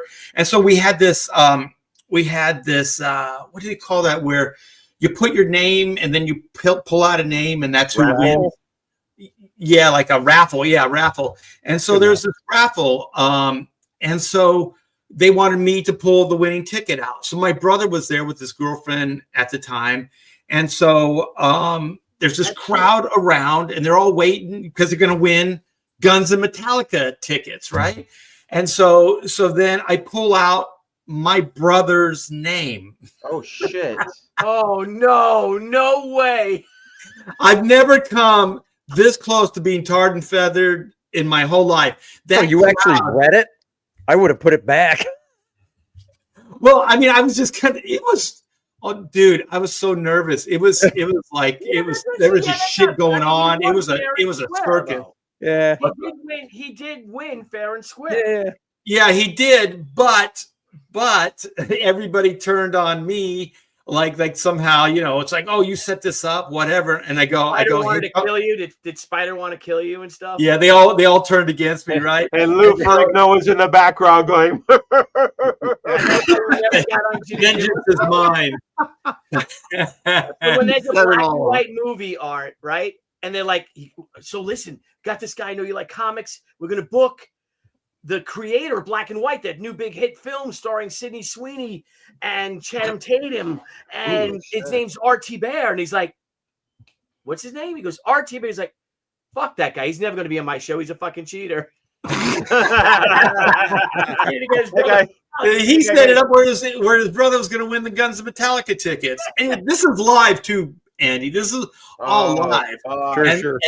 And so then I'm like, hey, Tony, I'm sorry. And I ripped this ticket and I went back in and grabbed another one. And you didn't pick your brother's ticket. I did. I picked it and I said his name out. Well, no, I didn't say his name out loud. I picked the ticket and then I ripped it through it. And then they asked me why. And I told them, well, it's my brother. And I go, sorry, man. And so then I pulled another ticket out. And that guy won. My brother's mom, was her sister. It was my brother's girlfriend. No, it wasn't. So anyway, so we did this thing. Somehow I survived this circus, right? So we're just hanging out, and so Spider and Ricky Rackman are hanging out there, and so Ricky's like, I have 2 nightclubs. What was the one? Was the Cat House, and was it the Whiskey? He would have like these nights at these nightclubs, and he would have like these headbanger ball like parties or whatever. And so he's like, you know what? He goes, VIP, dude, Cat House in Orange County, whatever. He goes, drinks on me. So I'm like, okay. So my wife Pamela, I'm like, let's go to the Cat House. We like bored. Yeah, let's go to the Cat House. So we go into this bar. It's just a bar, but it's like there's like women in cages and they're dancing and shit. Like there's like plastic bags all over the wall with like Dayglow shit on. I mean, it was just like it was just nuts, right? And so Ricky's like, because we were thinking like we could just get out right now. Nobody saw us, right? And so we're getting ready to leave, and then Ricky's like, "Oh, you made it!" And your wife's So like, we ended up spending an hour there, and it was one of the most uncomfortable moments I think I've ever had. Just hanging out with my wife, because she's just like, I'm not comfortable with this place. what is this? What is this? And you're like, this is my world, honey. Yeah. So This is what I'll do for free drinks. yeah, exactly. Yeah, but maybe if it was with you guys, I would have had a good time or something. Oh yeah, we would have burned that place to the ground. Wait, Listen to Billy Tucci. We'd have burned. Yeah, but I got another story, but we should get on. We should get on with it, Billy. yeah. All right, I'm gonna go quick. I just jotted down a bunch of people I met, so I can do. Who's the? I have real quick. I have Billy Campbell. Who's the chick from Baywatch? Not Pamela Anderson, the really hot one. That's Yasmin Oh, Blaine. the Tool Time girl. Erica. Yeah, I got her. I got Nova and Megan Fox. Oh. I got the girl from King of Queens. That's a good one. Oh, Oh, Leah she's Remini. great, Yeah, man. do that Leah one. She's Remini, great. Barry Bostwick. I Yeah, have he's cool. Bill Gerard one story too. I have Rick Baker. Yeah. I Love Rick have Baker. Norman Schwarzkopf, and I have Dean Cain. I go with Leah Remini. All right, Yeah, Leah Yeah. Remini. Mr. Leah Ryan. Remini. All right, so She's cool. same thing. My buddy At least I Keith. think she is. So we signed a She movie deal with Tia Carrera's company, and her husband was the producer, called Franchise Films. So now they start making a bunch of movies, and we get invited to the premiere of Battlefield Earth. Oh Right. no.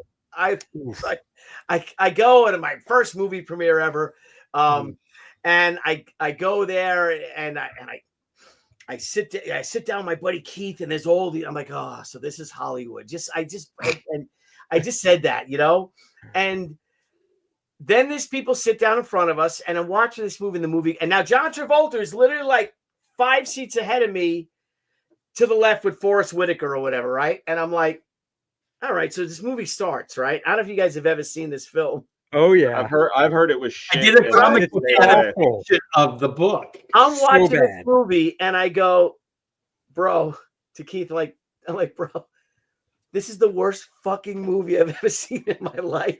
And all of a sudden, this woman turns around in front of me and she goes, "You think so too?" I'm like, "Yeah, this fucking sucks." Us two, we're out of here. And they get up. Her and 3 people get up and leave, right? So I'm like, I can't tell who it is, right? Next, we go to the after party, right? Because Ely Samuel produced this film and financed it. And I'd get to meet Bruce Willis, and I had met his wife, Demi Moore, before. The guy Chandler from King of Queens, met him. A couple other people, but we're sitting there. No, that's sorry. That's another premiere. Sorry. Wow, excuse us. Oh, another premiere. Yeah. We wanted to make a She movie. That's why Billy doesn't go to movies unless they're premieres. Yeah, Red yeah. carpet. nothing happened out of it. Nothing happened. Anyway, so we're sitting there with Keith, and all of a sudden, Leah Remini comes walking up to me with some guy, her husband, and oh God, I can't tell the whole story. I'll tell you guys in the afterwards what I said. But anyway, so she comes up to me, and then with her friend, she's small, and her friend's even smaller. Yeah. So she goes, "Were you sitting behind us?" And I'm like, "Yeah, that was me." Like, holy shit! I'm like, "Holy shit!" Right? Because they think you got to be somebody if you're at the after party for this film, right? Yeah. So I'm sitting there with Keith, and a lot of people know him because, like I said, by then he was at CAA, and he'd already done Tomb Raider with IDOS and got that. So she just starts talking to me, and all right, I want to tell the story because it's such a good story, man. There's And nobody else listening. Go ahead. No, Billy signed an NDA. all right. So I'm having a good time. All right, I'll fuck it outside. This is so I meet Like her. 20 years ago. I meet her husband, and their friend Taylor, this cute little blonde lady. So I'm like, what a piece of shit, like, and like blah blah blah. And her husband goes, well, and he's a Spanish, a Puerto Rican guy or Cuban guy, whatever. And he goes, I didn't like the worst thing about that movie to me. And I'm like, what? He goes, there was no minorities in it. Like this 1990. I'm like, really? And her husband, I'm like, that's the worst part of the movie to you? That's the worst. That's what really bothers you about that movie, that there's no minorities. Like, Forrest Whitaker's the second lead in the film. I was about to say Forrest Whitaker's in it. Yeah. And I said, well, dude, you know why, right?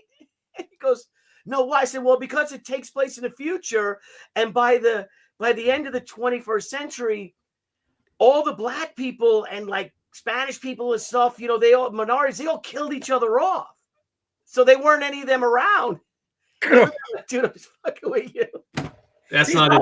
Man. I thought you were racist. And then we just cut up the place, started laughing and stuff and hanging out. And then they thought I was cool. But the thing is, I'm hanging out with this woman, Taylor, her and her husband, who, again, really cool people. A lot of fun and stuff. And aside from him thinking I was a, white supremacist or whatever, when I said all the, black people and Spanish people kill each other off. The minorities kill. I said That's all what the you really minorities got kill saying? each other off like that. And people are not used to you fucking around with them. You should have given him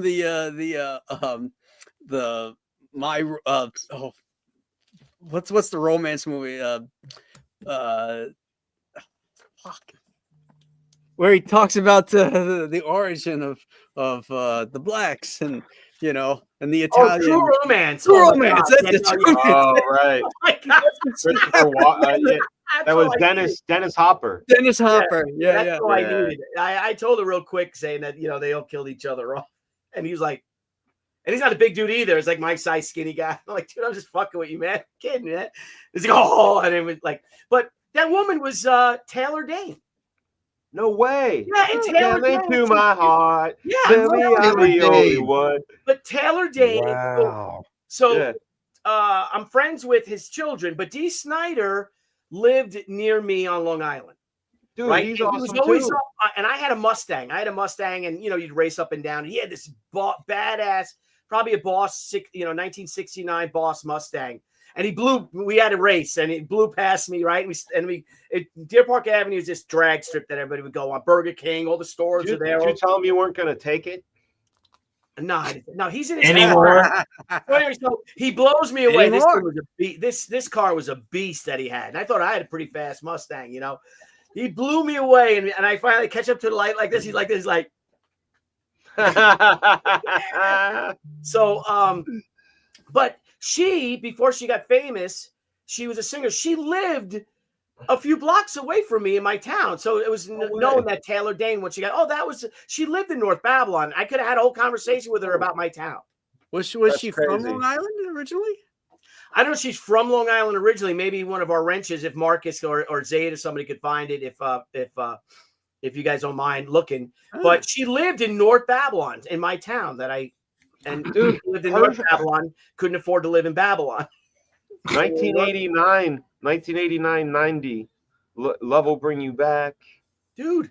Tell it to my heart. She's beautiful. She's a girl that had the gorgeous hair, right? She had Yes, gorgeous yes. hair. But when I met her, she had a very like a bob, short blonde, very elegant bob. She didn't have that hot, That long hair, tell it to my heart hair. So, but Interesting. yeah. So that's one of my adventures, one of my stories. Anthony says my mom is Taylor Dane. What's up? Oh wait, where is he? Yeah, there he is, Anthony Perrone. There you go. Yeah, that's my man. But she was and she's beautiful. She was a beautiful woman. But I missed that whole conversation. Talked to her about home. But that's that. So, But then you did that on Fran Drescher and like you rubbed people the wrong way. yeah, definitely. Yep, pretty much. Pretty much. She was born in Baldwin, Long Island. Oh, okay. And then she moved out to Long Island, I guess, because Dee Snider, I think they live in Dix Hills, which is really rich, which is north of me. Oh, yeah. And then, so Dix Hills is like a town or two north of where I'm at. So, Yeah, she's my age. She was born in 62. yeah, she's very nice. God, she's that old? My buddy Keith goes, "You didn't know who that was?" I'm like, "No." He's like, "That was Taylor Dane." I'm like, "Shit." So that's that. It's kind of like Dan and Frank Darabont. He was like, that was what? I assume you're talking about Shawshank Redemption, by the way. Yes. 100%. Wow. 100%. So I guess there's one thing I want to share before we go, and then we'll go through our campaigns and all, because we're already coming in on an hour and 45 minutes. But guys, what's up with this shit? And how do you think this is going to affect the film? Give me a second. What are you buying? Are you buying a steering wheel? I'm looking at something to upgrade my your truck. Yeah, my truck. I don't know why that ad has popped up. Come on, man. Well, we know how you're up. Those aren't as expensive as I thought they were, man. I might upgrade. There you go. I want to upgrade it to the newer. I wonder if I can do that to my 2009 Jetta, man. Fuck. Yeah. Yeah, you can. You can upgrade it. So I'm just looking at that stuff. Mine's anyway, Graham Nolan. What do you make of this? My God. I don't think it'll affect Captain America Brave New World star Anthony Mackie says Star Spangled Avenger represents a lot of different things, and there's video of him saying it. And I don't think the term America should be one of those representations. Graham Nolan, what the fuck? Two things. One is he's not Captain America, so he just has to get over that. And secondly, I don't think it'll hurt box office at all, because it's going to be so bad anyway that no matter what he says, it's not gonna ruin box office. Nobody wants to see Captain Afro America, and nobody wants to see Red Hulk. Right. They're building up Red Hulk. People. I want to see it, Graham. I do, because I liked his character. But I didn't follow a lot of the Phase crap stuff, and I was hoping that all the Marvel movies, the Captain America movies, to me are the tops. Yes. Those are the best ones. Oh yeah, they are. Winter Soldier, baby. It's the real Captain America. Yeah, no, it's yes, absolutely. Yeah. That said, I felt like kiss my ass. There's a lot of departures from what made those films great. I was putting hopes on this. That's why I want to see it. Hey, Dan, before you see this, watch the Disney Plus Winter Soldier Falcon. That show precursor to this. That is almost unwatchable. It is so not that bad. By the way, this movie's been through, from what I heard, JC said 2 rounds of reshoot.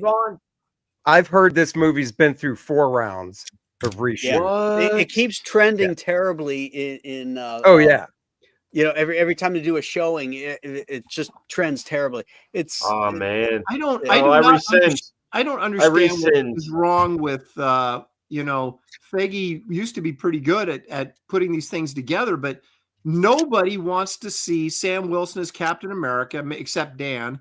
Nobody, and then they go out. You've already up against it, right? Trying to replace the Captain America that everybody loved from the first. Chris Evans is coming back. They already said it. What? Chris Evans is coming back in the movie that in the Avengers movie that Robert Downey Jr. is playing Doom. Chris Evans is coming back supposedly as Cap.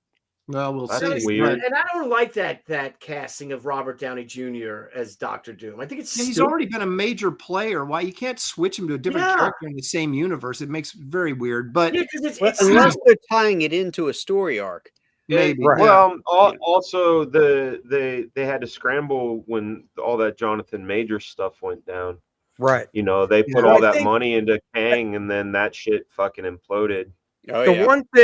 one thing I'll say with Robert Downey Jr. is Doom, if they do it right, they can get away with it. Is one, don't show Robert Downey Jr.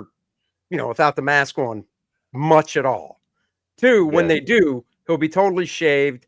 He's a lot thinner now, so that he'll probably chuck on some cool accent because he can do accents well. Once they put the mask on him, you probably won't even know it's him anymore.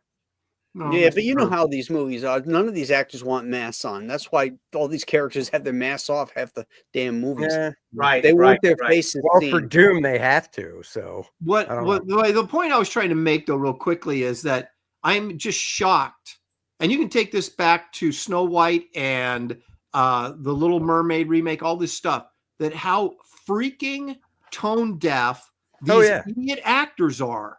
Yeah. That they they don't would know how to even do come out and PR. say this. You're doing PR for a movie, Yes. Captain America: Brave New World, and you're going to let that come out of your mouth? Whether Yeah. you feel that way or not, you're trying to get butts and seats. That is Yes. the last thing you say. This Yeah. might be a kiss up to international markets. Do you know what I'm Well, saying? they're Yeah. not gonna Oh, make any money in the I think States. so. They're not going to make any Yeah. money in the States, that's for sure. Yeah. But they That's should have the kept, first one. they had a good character. They had a good, solid black character in the Falcon. Mhm. And they should have built on that character and maybe created a movie around him and integrating the Falcon into the Marvel Universe a little bit more concretely, instead of giving him a hand-me-down character of a white guy.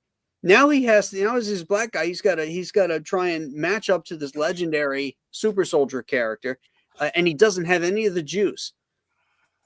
No, Right. well, they're totally pulling it from the comics. I mean, because that's exactly what happened in the comics. Is Which comics? And it was a dud Marvel. too. in Cap the went comics. away. Sam became Captain America. Even the suit that he wears But which is run? really close to what was in the comics. I'm asking Whatever. which run though. Yeah, that's what I'm asking because I don't. Oh, the I don't run remember is that story. from it's the Captain America run where he did that is Stuart Eminem drew That was it the only for a good thing while, about so it. it's got to be within the past 8 years. Well, Yeah, that's it's why. That's why I. Yep. Yeah, I don't know Like, that's a anything good about artist. that. That stuff looked great, but it was still a lame idea. Oh no, it was. But then that's where this Falcon, his new partner, who's the new Falcon, is straight from the comics as well. A Hispanic kid that takes over the role as the Falcon. I mean, they're pulling all this stuff right from the comics. Yeah. The problem is they're pulling it from comics that weren't exactly lighting the world on fire in the first place. Yeah. Right. Yeah. And it's perfect DEI comics to Yeah. translate into DEI movies. Yeah, I had no idea The about thing that is, run.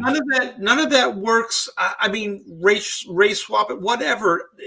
He can't be Captain America because he's not a super soldier. He wouldn't even be able to wield that shield. Like none of this works. He was a great character as the Falcon. His skill set, everything that they built up was perfect. The one that made more sense is Winter Soldier. He went through a super soldier program. He had all that stuff. He was raised the same time as Cap was, the original Cap, Steve Rogers. And so the thing is, it would be a redemption arc, though. You know what I mean? He'd have all those things that Steve Rogers had, but he wouldn't have necessarily the morality because he still has the programming from the Russian, getting in his head, brainwashing him and all those other things. So you have this character that's kind of trying to redeem himself. He'll never be Captain America, so he's a slightly damaged character, but that is something you can write. That's an interesting character. Sam just getting a shield and then trying to live up to the mantle of this other character, it's not that interesting. And he can't anyways because he's not super powered. So no, but if you watch the trailer in this, he's got a helmet now because he can fly so fast. I'm sure whatever he's wearing probably enhances his strength. The wings, they already said the wings in this movie are vibranium that Wakanda helped out with. So they're doing all this stuff to enhance him so he can. Yeah, but the thing is, you have to kind of rebuild the character. You know what I mean? Where like the Winter Soldier, it would just organically just No, I agree. perfectly, right? Like this, they have to go through all these just different like manifestations to make this character even somewhat work. Yeah. No, And I agree with you What they don't 100%. understand, is that it's not the super soldier serum that makes Steve Rogers Captain America. It's No. Steve Rogers' upbringing. It's that Right. passion, that love of his country. It's his. He was the skinny little kid, and yet he would still go out there and get his ass kicked for the right causes. Right. This character, Sam Wilson, was a badass. Probably played, collegiate sports. He went into the army and was in a very elite military a group. The flying guys or whatever they were called in the movie.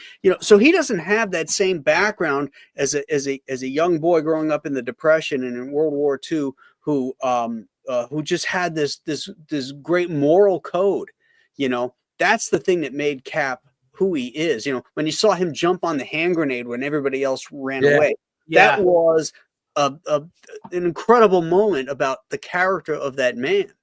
And Bucky Barnes has similar traits. I mean, Bucky stood by him all those years, kind of helped him fight the fights, all that stuff. So Bucky was a good guy as well. He wasn't Steve Rogers, but you know what I mean? He was raised in the same neighborhood. Mm-hmm. He befriended Steve when his parents died, all that stuff. So they really created a really good character that would have a similar moral code to Steve Rogers. He's a man out of time, all of that stuff. I don't understand why they did it. If I remember right in the comics as well, this goes back over a decade or more. It was the Alex Ross designed Captain America costume that I think Bucky became for a time. That metallic looking one? Yeah, the metallic looking one. Yeah. So, I mean, they could have pulled from that storyline, but no, at the end of Endgame, when Steve comes back old and stuff, and he gives it the freaking Falcon, even my daughter was like, what? Yeah, I know. Sure, I was Bucky the same way. I'm shield. like, What why is he the heck? giving it to Sam Wilson? Why isn't he giving it to Bucky? Yeah. Right. Here you go, Sam. Try not to get killed because this is the only thing you have that can, do anything. Don't even get me started on all of that, because as soon as Cap goes back to return those stones, everything is now changed. Thanos didn't happen, or did, and the world never would have recovered. Well, no, because that's not how they America was explain. no They longer explain there. everything with the whole time. They kind of explained it. They did their time their way, Marvel time jump way, you could say.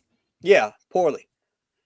Well, I'm just saying they explained a certain way to where they could get around it and stuff. And you know what else though is that Sebastian Stan or whatever, and that Anthony Mackie, those guys have genuine chemistry as actors. Like you could have continued the Falcon Captain America thing going forever, because those two, you when they were on screen together, you enjoyed the hell out of it, right? Yeah. They missed a great opportunity. It's like when they, what was that Spider-Man that they did with Andrew Garfield? Like the second movie, they introduced this great Gwen Stacy, right? There's genuine chemistry between the two leads, and then they killed Gwen Stacy in the second movie. It's like, oh my gosh, are you people stupid? Wait, Gwen Stacy died? Oh. I'm And sorry. here's a question, though. Here's a question. Andy Smith and Dan Fragger, are you guys going to see this film when it comes out in the theaters? Yeah, because Dennis and I do our movie review once a week, so we're going to see it to review it. So Okay. I will see it when it shows up on Disney Plus. Excellent. All right, guys. So we've been going almost 2 hours now. So if you guys could bring up campaigns, anything you want to talk about, let's start sharing some campaigns and let's start talking crowdfunding, where we're at, and then we'll say goodbye to everybody. Say goodbye and good night and good luck. So Fragaboom, what you got, bro? Yeah, let me it says I gotta sign in. I'll go to Andy. Andy Smith. Well, guys, we have Core Draft Volume 2, The Awakening. That's right. It is back. Core Draft and Adriana are back to continue their battle to save the Shattered Reach from the evils of Vordoom. The big news is I was spending today doing production stuff on the book. All the colors are in, all the lettering is in. And that's right. I am putting the pages together for it, doing the production stuff. This baby is going to be going to the printer soon. The week of February 10th through the 15th. One of those days is going to be the closeout for the campaign. So go back it now, get on it. And yeah, I mean, I've been talking about this campaign for almost a year now. Very proud of it. The book looks fantastic. Can't wait to get it in your hands. So go check it out, guys. 5 different covers to choose from. We got the preview pages up. The black and white edition. I just got that done, put together. And lots of great stuff. Picked up the print today featuring this art by Bart Sears and Dan Lawless. That is a print that everybody will get when the campaign hits 60K. And the t-shirts should be coming in very soon. So go back it today, guys. The minifigures are also in production right now.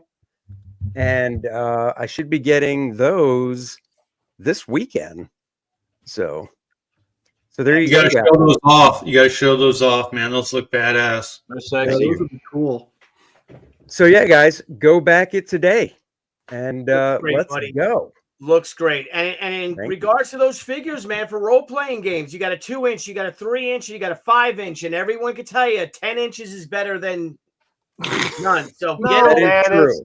it's how you play the game. I my want to bud. keep it realistic though with the 5. So, I mean, yeah. Excellent. Fragaboom. Yo, I want to say what's up to James Sanchez, man. Yeah. I had to dip out, man. Flying back home to Atlanta, I didn't get home until like in my door until almost 2 a.m. So I hear you. even leaving early. Yep, But that was a good time, man. Thank you. JC Vaughn mentioned, that Gwen Stacy died except for in Mexico. What do you mean? Was In there the like Mexican a version of Spider-Man? They used another issue, so Gwen Stacy technically is still alive in Spanish language comics. Oh, I had no idea because Yeah. I have a strong affinity for 121. Black Flag, you guys know about it. It is the long-awaited, anticipated, ever-lated, constipated book. Matriculated. Matriculated, very detailed. You guys, if you haven't already, check out the campaign. You're gonna have to search Fragaboom's Black Flag and go to IndieCron, and you bounce off the IndieCron into the campaign. Pretty sure you guys have already supported this campaign, which I'm very grateful for. And if you would like to watch this book get drawn, please follow and subscribe to the Fragaboom YouTube channel. I generally stream in the mornings. You can watch this stuff, watch all the details, and I talk about the thoughts behind the process of making the book. So it's a little added bonus. Probably just mea culpa for being so late. But thank you, everybody. It's looking great, buddy. It's looking great. Graham Nolan. Thank you. Graham Nolan. There we go. I'm showing this one first, Joe Frankenstein 3, The Eye of Ra, because this is coming down. Last few pages are coming Saturday. I think I'm going to close out this campaign Friday night. I've been working on, files and getting, all the stretch goal stuff together. And we hit another stretch goal in $175 more dollars. It'll be 110,000. And that's our next stretch goal where you get a collectible trading card. But yeah, so you've only got till, cause this is in demand now. So when it closes Friday, that's it. You're not going to be able to get any of this stuff, for a long time. So, go over there, check this out. If you can't remember this address, just go to compasscomics.com and you can get it there. And then the other one that I'm working on right now is Escape from Monster Island. Excellent. We've got pages, letter pages are now up. What's that? What's that sound? I don't know. Somebody's banging something. Stop banging. Who's banging? Dan, stop Dan? It's not me. It's not me. Okay. It's you. It's not me. My microphone's way up here, man. I'd have to do this. That's exactly what it sounded like. Oh, shit. My eye on you guys. Whoa, let's stop right there. Hold on. Hey there. What is going on Hey now. here, Mac? Yeah, let's talk about this scene. Yeah, they have to create new flight suits for them because they're going out into space. So Duke and Rooster decide, well, or Duke says, I better handle this so that human anatomy gets taken care of. And so he designs this outfit for her, and she's all pissed off. Excellent. Excellent. And she whacks him, punches him in the nose. She's not wearing that, So this is a lot of fun. This is, high adventure stuff. And I'll let everybody scroll through and see all the goodies there. Again, go to compasscomics.com and you can link to all the campaigns. But I want to show you guys these are the can you make me big, Billy? Yeah, that's what I'm looking for. Hang on. Yep, there you go, bro. Yeah, here we go. These are the slip cases for the Monster Island trilogy. So you can stick this right on your shelf, and it'll hold all 3 of your Monster Island books perfectly. Protect them, and it'll look really cool. So excellent. I would have told you. That does look cool. That does look cool. I got slipcase envy. Yeah. Oh, what was that? Why am I there? I don't want to be there. Excellent. You just dumped Graham. Did I? Man, I had enough of him and his Irish sensibilities. There you go. Sorry, Graham. It's not the first time. Okay. It won't be the last either, Billy boy. So it won't be the last, will it?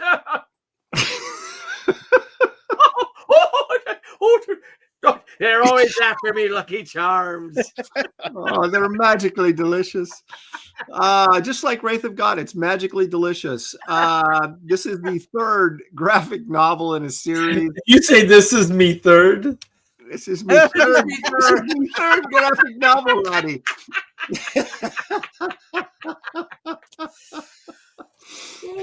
Oh my goodness. Yeah, you know what? And the Wraith and Esther face off against the Headless Horseman. This is good stuff. I'm working on it right now. A word to the wise, though, gentlemen. I was Saturday night. It was late at night. I thought, I'm going to post a Wraith of God post before I go to bed, right? Little promotion for that late night crowd surfing the internet. And so I said, it's late, but it's not too late to back Wraith of, that's pretty clever, right? Yeah, I think the guy responds and says, if your book's late and it's not coming out to the end of the summer, that's 2 reasons why I'm not backing. Oh, shit. I just lit him up. I was like, it's not late, I've never been late. What's your problem, you dick? And all that kind of stuff. So whoa. Wow. First you're dropping porn names and now you drop the D word. I know. Dropped the D. He's Let's on just the drink D. a beer tonight while you're at it. Maybe I will. Maybe I'll have 2. But anyway, so this anyway, so be careful how you word stuff because jokes don't work on the internet. I keep finding that out the hard way. But anyway, that's all I got. Well, great. Dude, I totally missed what you were saying. Did you see my reply back to you on X? No, I didn't. Oh, I read it wrong. I said Esther's late. Who's the father? Oh my gosh. Lord. See, leave it to Andy. So crass. RT Bear. RT Bear, black and white. I'm going to play this video because I'm very, very proud of it. Hey, Art, real quick. Pause it real quick, Art. Change your X tag to this book and not Oodles of Doodles. Because I just grabbed your highlighted in your bio. It's for Oodles of Doodles if you want to move this one more. Just saying. Because I shared the link for Oodles of Doodles, and I'm sorry. I just grabbed it. Well, Oodles of Doodles is still in demand. So if you guys want to go, and you mean drop one in the chat here? Yeah, drop one in the chat for this book, and then let's run with your. All right. Hey, Marcus, can you give me a hookup there for Black and White, Sins of the Father? Yeah, I apologize. I'll give you a hookup. Hey, no problem. So here we go. Let me get rid of that. Woo! That's right. Up. Boom.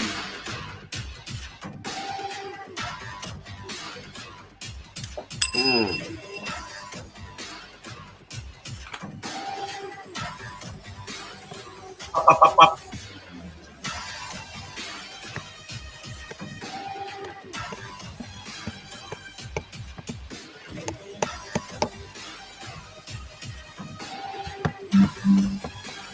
Boom. Black and white. Black and white. Yeah, you guys, 30 years. We're 30 years into this dynamic duo. This is Black and White Volume 3. This is the first part of a two-part story, which is the Sins of the Father epic storyline. We are at 31,860. We are a stone's throw away from 32K and heading towards that next stretch goal, you guys. So you guys are really kicking butt here. I want to thank you for backing and supporting Black and White Sins of the Father. So the main thing I want to show is we got the D cover. So I'm dropping the D cover here. This is Dropping the D, bro. Dropping the D on you guys. Yeah, so this is the John Nolen cover. It is rocking this campaign. So if you haven't picked this one up, please do so. And real quick, Billy, can I share something else? Of course, bro. Of course. All righty. I'll just say this book looks tremendous, Art. It Just does. amazing. It really does. Great Thank job. you. This is the page I just sent off to the colorist. So if you guys like epic robot battles, we got some supernatural stuff in here. There's a little bit for everybody. It's just good, clean action adventure. You got some spy thriller aspects to it. There's a little bit of everything in here. I think you guys will really, really enjoy it. Acrobatic women. That's great, That's a man. great You showed angle. that page. I was like, that's what I'm Roll. talking about. Get some That's what I'm action talking in about. there. Yeah, Some I got a acrobatic question women. though, Art. Why did you? No, remember when Aaron showed his page that time? Oh yeah. So you guys, this is the level. on Ethan's show. Yeah, this is the level of quality that I'm putting into this book. It looks fantastic. We're about a third of the way done with the book. So you guys get on it, back it today. Like I said, we're like 160, 140. What are we? Away from 32. Yeah, 140. Yeah, let's do it. Let's do it tonight. Everybody help everybody join in the Black and White Crusade, man, with the great Art Thibert and the NPC Oasis. You are 100% correct, sir. Like, wait a minute. Hang on, that's not the one.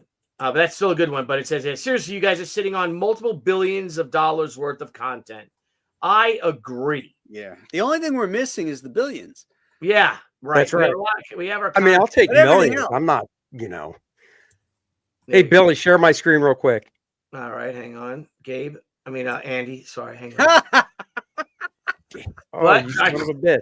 Oh, No, I want to show that. Ouch. I told Graham Wow. when I saw Graham's characters, I was like, I love those outfits. So one of my drawing things I always do, I did that up and then lettered it today and stuff. So love it. Great job, bro. Yeah, that's really cool, Andy. yeah. Look how cute You're this welcome. Shinu is down. Oh, is that the Shinu? No, That's AWOL. Okay. yeah. Very good. Yes, I can. Yes, I can. Oh, let's see. Hang on a minute. Ooh, Wait what's there a you got? minute here. Wait a minute. What is that? The Okay. floodgates. Now, I'll tell you this. I'm not finished with the book yet, but it's not late. We know. Damn, Aaron. There's a page right there. It is too late, Aaron. It's 9:12. Yeah, it's way past your Stop bedtime. confusing me. Hey, dude, I love that panel of the guy holding the lantern in front of his face. Yeah, that's excellent. Exceptional. Is that the fourth panel? Thank you. That is gorgeous. I like that first establishing shot too. Yeah, but It's see, cool. Yeah, I Aaron, like that too. Aaron, I'm just curious about the trees in the first panel. Yeah. Don't you think the character gets kind of lost in the tree? No, Oh my gosh. No, not at all. You. no, I'm joking. I'm talking about. Is there enough word balloon space though? You're not going to cover much, are you? Well, he says, "Oh my" here and "good golly" right there. That's not very much. And that's it for the whole That's page. pretty much Nice. Wow, you are really overwriting this thing. Yeah. No, I got to go back and edit it. Scintillating dialogue. I know. Scintillating. All right, I'm going to share my screen real quick here. So this is, guys, ladies and gentlemen, we have She Gatecrasher. I've got 2 campaigns right now. She Gatecrasher is in-demand mode on Indiegogo. We have a new $95,000 stretch goal, which is the RAN. Let's see if this works. It didn't work. Dang it. I got to say. The RAN original design that I did of this character in 1991 trading card. Gets awarded nice. Let's see. 95,000. This is my first drawing of RAN. It's not my first drawing. The Why first did you drawing of change? her. What? Why did you change it? Look You were gonna go with Ran, right? And then you changed it to yeah, it's a she. I changed. Yeah. This is why? 1991. I don't Why? know. It's kind of looks like it's kind of like an image, not an image, but it might be 92. An Image Comics late 90s Marvel, early 90s Marvel ripoff character. I see. Oh, okay. You know, Because of the the domino circle around her eye, eye, very overly sexualized, if you will. Mhm. But Rand plays a very pivotal part in this book, because the whole story is that Anna gets trapped in comic book time and has to travel through the various decades and trends. Scripted by J.C. Vaughn and with art by me and Leandro Oliveira and Brian Miller. And Rand is she. So Anna meets the character that I first created that never existed, but she exists in this world.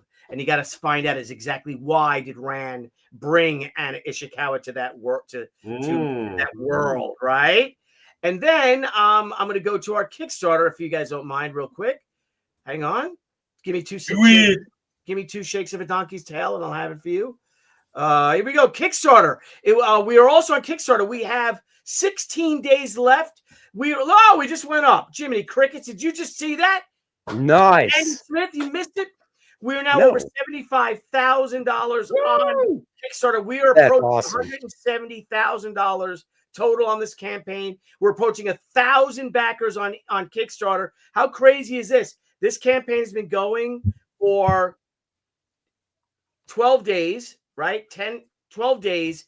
And we already have more backers on Kickstarter than Indiegogo. Thank you all. What the heck? Yep, That's I'm supporting awesome. this campaign. Thank you guys. And 2, with the $80,000 stretch goal, will be the Rand trading card for you guys too. So love you all. You guys rock, man. This is a lot of fun. I look forward to the Brofessionals every single week. I enjoy hanging with you guys.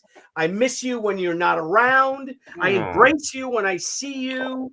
And I love that we all boldly go where no men have gone. Oh, look at that. Look Billy's at that. prepared for everything. Especially after what Graham said about the Captain America. You know what I find interesting? Billy, you are completely versed in everything on this planet except comics.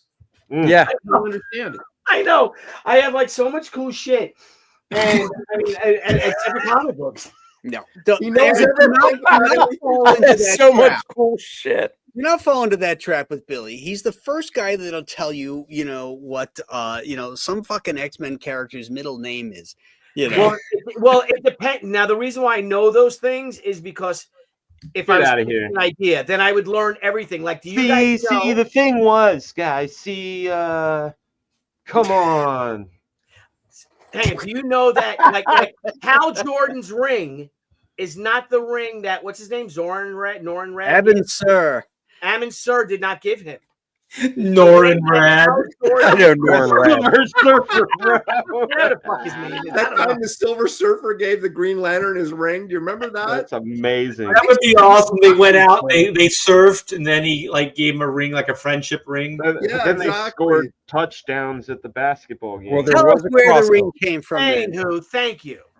So the ring that he belongs to was in DC. Is it DC Action Comics Weekly? Yeah. From 1981, he meets Lord Malvolio, and Lord Malvolio crushes the Hold on ring. a second. Hal's Is ring. this you Hey, proving you don't know anything about comics? It is.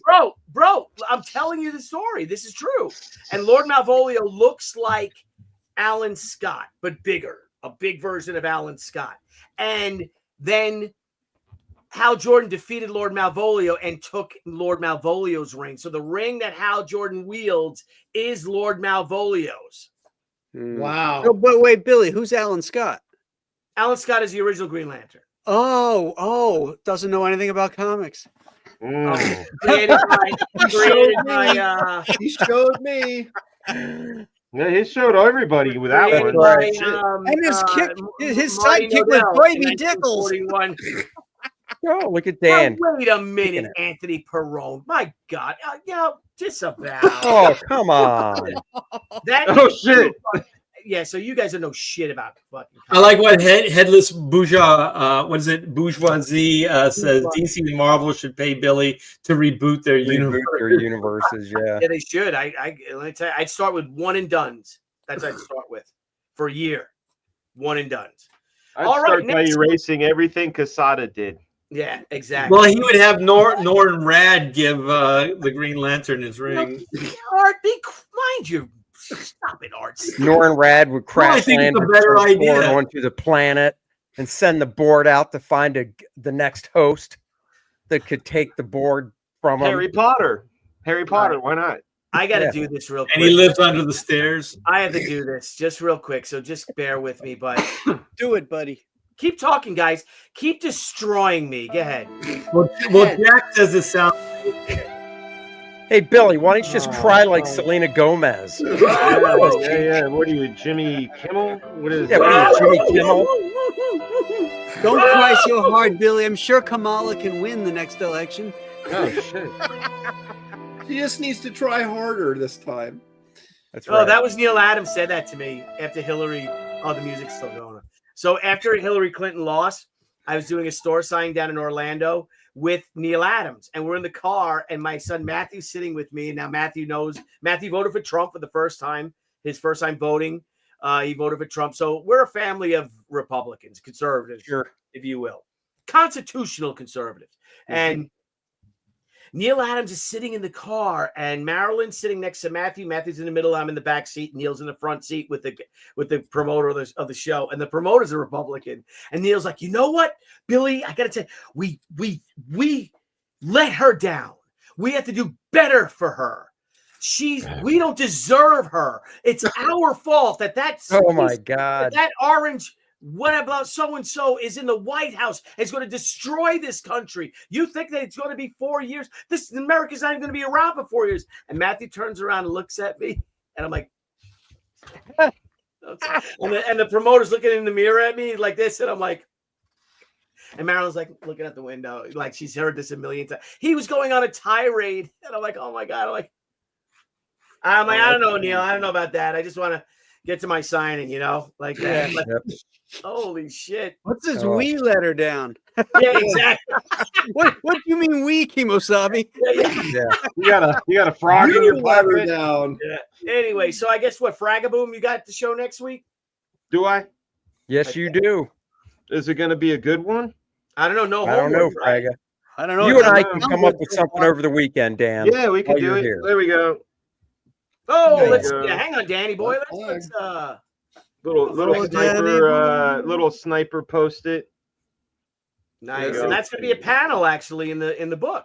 Yeah. Use The whole it. book is a flip book now. It's Oh, a Sniper Head. 90 second feature. It's 90 seconds. Excellent. Yeah. All right. No, I've got next week. I'm going to be hanging out with Andy Smith and Bud Root this weekend in North Carolina at the Heroes Minicon. Really grateful for that. Big ups to Carla and Sheldon for that one. Hope to see you guys up there. Really looking forward to seeing Andy, Dennis, and Bud, and everybody that can make it out that way. Marcus, I think, is making it out, so that'll be a really good time. Excellent. And RT Bear in the private chat I just saw says, "Let me in."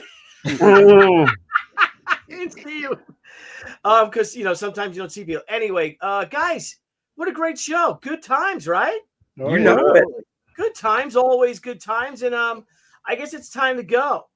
So Yeah. everyone out there, please back these campaigns. Graham Nolan is closing out Joe Frankenstein 3 on Friday evening. Graham, I would let us know what it is if we're around and invite us in to have a good I'll be time. driving to Andy Smith's house. That's right. So I'll be up here like this going, Dan's here. Got to go. Perfect, Dan. Come on. Yeah. As soon as I get there, I'll hop on. All right, guys. So Right. thanks a lot, everybody. I think Ethan's going to close a campaign tonight too. Cool. And Tonight? what? Tonight he's closing I the think campaign. he said Or he Friday? was. No, I think tonight is the Cyber Frog, warts and all. Warts and all, something. All right, I got to tell you. So let me ask you guys real quick with the people there, because I don't have no shame. So all the shit that's going on with my truck, right? I literally my truck has $21,000 worth of damage. My truck, I hydroplaned in a storm and smashed it all up. Parts alone are $11,000. Over $11,000 for parts alone. Frame is fine, but it's just a lot of parts, painting, all that stuff because I hit it in both sides. I bought another truck today. Nice. I found one the same exact model, different color. It's a Laramie. It's the luxury version of my truck, but it has a blown motor. Wait, same year? No, 2 years Art Bear touch earlier, but the same model. Everything's the same. Nothing really changed. The only thing is mine has of all things, mine has an automatic brights. I can hit the button, I can snap, you snap the little thing forward and it can do automatic brights on and off. That one I didn't see has it, but it's got really cool the new their bed, because I destroyed my bed, has these cool RAM boxes they're called, like the storage box. Anyway, so it's still going to cost me like $8,000 to fix this, because we're fighting with my insurance company, because I did not, even though I paid for this, I've been paying for this insurance. I never got a thing in New York State called a car co-inspection. Right. So my car is certified. Still going on? It's still going on, 8 months. So now I had to bite the bullet and I'm fixing it.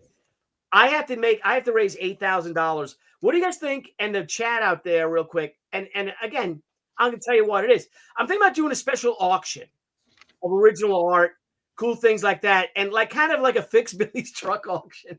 I'm telling you, because it's costing me a lot of freaking money. Just do it. I ain't got the $8,000 right now to fix it. Is that so low of me to do such a thing? Is that? Yes. Is it really? Is it beneath me? I'm selling. No, it's not beneath you. Oh yeah, because somebody's getting. Don't expect us to contribute. I mean, you're selling art. It's not. Yeah, you're not. Yeah, break out not my Rocketeer art, covers, things like that I don't sell. I'm gonna sell stuff. Right. You're not setting up a GoFundMe. Wait. So if I contribute my art to your fund, when I'm up there, you act like an Uber, right? No, like Billy, I'm in town. I don't want you guys know. Where's my? I need to use my percentage of the truck, like a timeshare. Yeah, I don't want to need a pickup at the airport. You guys, I'm not asking anyone to contribute. Yeah. When next time I'm up there, bro, I'm calling you. No. Yeah, I mean, if I put up a piece that sells for $2,000, I get to use my truck. I'm not asking any of you guys to contribute. I'm talking about my own stuff. Yes, no, that's not. No, I don't know. There's implication there, I think. No, I swear on my children, I was not even thinking that. I swear. Graham, I would just do an auction and see if I can get people to help me fix my fucking truck after 8 months. No, and you're getting art. I'm going to break out from the vault. A lot of cool that's art. Totally legitimate to do an auction of your artwork to raise money. I'm going to tell you what it's for. It's to fix. I mean, you know what you could have done, Billy, is you could have just had the auction and didn't mention the truck. Yeah, but I want to be honest. Well, then that would be dishonest. I'm being honest. I want to. Well, no, it's just money. There's nothing dishonest. He would just be raising money. He can spend it for whatever he wants to. It's not dishonest. Yeah, it's his money. He's selling his work. Yeah, do whatever he wants. If you did a whatnot, Billy, like a I got to figure out how to do a whatnot. I know that, and if you know how to do it, whatnot, talk to me. I got to talk to Dan Lawless too and set up the whatnot. And we were thinking about doing it for Valentine's Day, and maybe I'll have a special Valentine's edition she book. Like it's our 25th anniversary for the Manga She 3000 when we did manga. And I could do a cool manga book. I don't know. But I'm just putting it out there to everyone out there. Is that freaking stupid? You know? No, I love it. In fact, I'm going to do one to raise money for a Golden Age book I want to buy on eBay. Gee, why not? Why not? Oh, Aaron, you told me you were thinking about doing one for those calf implants you've always been eyeing. No, it was butt implants. Oh. Well, you know. No, I can't swap the engine. It's too much work. Like I said, my engine, because the truck I bought has 189,000 miles on it. Well, it doesn't matter. The And it's engine's in great blown. shape. My truck only has 56,000 miles on it. So And you they bought a want- truck that you can't trade out the engine, so the new truck No, does. I bought it. I can swap out, but then I'm dealing with Fees. VIN numbers, all this stuff, and I still owe money on my truck. It's a pain in the. It's a Oh nightmare. my God. Look, before Tom Homan rounds them all up, go to a Home Depot. A couple of those guys can swap the motor easy for you. I'm not gonna. It's a nice. Take a weekend. I'm just putting this out there, guys. And again, you would get stuff, and if I do whatnot on it, it would help pay for my fucking truck. There's nothing. I wife don't is- see a problem. My with wife it. is so pissed off at me right now; it's not even funny. So that's that. And then the old truck I have that I would use for the bed, the bumpers, the grill, the light, all the mounting stuff. I'm gonna give it to the guy and let him do whatever the hell he wants Do with you it. have any case against the insurance company? Yeah, I do. We got get a a lawyer. lawyer? Yeah, because because what they did is that they removed my. So what I did not know of is that I had on my truck, and Graham's seen my truck. It's a nice truck. It's not as I've nice. seen it. as Yeah, It it's was great. a nice It truck. was. Sure. It's a nice freaking Yeah, truck. yeah. It's a Ram Laramie. It's a top of the line Ram. So I had collision, compensation, fire, theft, and replacement, which means that they'd have to replace it for what my truck was worth, right? Right. Which would be about $31,000 at the time when I did it, right? What they did to me is that when we came to when I called my broker, it's like, oh, you got all this, you're fine. Start looking at new trucks, right? I get a call from Travelers, my insurance, and they tell me that because I never got this Carco inspection, which is literally a photographic inspection. You take your car to the mechanic. He walks out, takes 4 pictures around the truck, takes a picture of the VIN number, and sends it to the insurance company, all for free. So they know I'm not, even though my truck is a certified pre-owned fucking truck, no one ever got the Carco for it. I didn't even know about it. If you own a truck, you buy a used vehicle in New York State that's 7 years or younger, it's up to the insurance company. The insurance company requires you to have this Carco inspection. Right? Well, how are you supposed to know if nobody tells I you? didn't they even have heard it? of this Carco inspection. So Yeah, the thing I is- get a lawyer. I at least that's what I threaten these got. But people. this is 8 months now because, like someone said, insurance companies, they really are. They're organized freaking crime. They're the real mafia in this country. So the thing is, though, is that they said they sent me this letter, right? They said they sent they sent an email. Then they retracted saying they never did send an email, but they sent a letter. They said they faxed our broker it, but my broker never received a fax. We never received a letter that they were taking off all that stuff. All I had was liability or whatever. And the scary thing is, imagine I killed somebody. What if when I spun out, I hit somebody and killed them? Well, that's the grounds when you sue them. When you sue them, you list all those things. Like they just did it. They didn't tell you up front. No. And then they didn't tell you that they canceled that aspect of your insurance. But what they did, though, is they said to Debbie, then she said, and here's the kicker following up, that, well, didn't you notice that your insurance premium went down $100 a month? And Debbie's like, no, it's automatically withdrawn from our account, right? And I'm busy. I didn't notice this. Right. But then my car was manufactured in May of 2017. It's 2017. On May 20th, it was manufactured. As of May 23rd, 2017. I'm sorry. My accident was on May 23rd of this year. As of May 20th of 3 days earlier, my car no longer required the Carco. So my accident was 3 days after it was required to have a Carco. But because they weren't charging us for those 4 months with it, that's where it gets sticky. So now our lawyer's like, you have to prove that you notified these people of this. And there's no proof.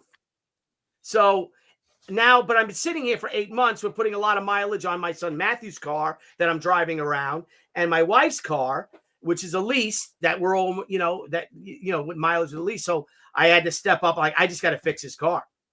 And then hopefully they'll settle, like, just pay what I paid for the car. Just give me the money or what I put into it to fix it. So That's my thing. So that's why I feel for you, brother. I mean, Dude. that's bullshit. That's complete bullshit. and that's why I'm again. That's what I'm putting out there. If I have a auction Yeah, just do it. to just try to Do an auction to pay for your lawyer There's too. nothing Yeah, shady it's about beautiful. it. Try. I can show you photos of it. It's just heartbreaking. It's just, but what are you gonna do? So that's that. So on a lighter Now, note, do you Well, need there me you to go. come over and show you where the lights are for the bed? no, on I the know new you truck? showed me that already. Oh, okay. But on the new truck, It's the same. No, I'm keeping my truck. I'm taking all the parts off the other one onto my new one. Again, because like I said, my truck is only, my chassis, it only got 56,000 miles on it. I don't go anywhere. And when I bought it only had 18,000 miles on it. Mhm. Also, you're going to use the new car to fix up the one that was damaged, not Yes. drop the engine from the existing car Yes, that got and- totaled and- into the other car. Okay, I got it. Yep. And the thing is that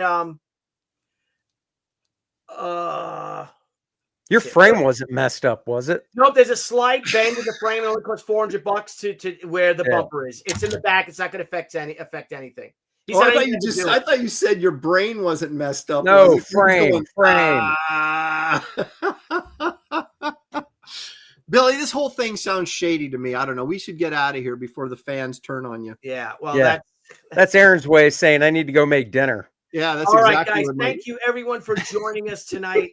Thank you for putting up with us and with the Brofessionals.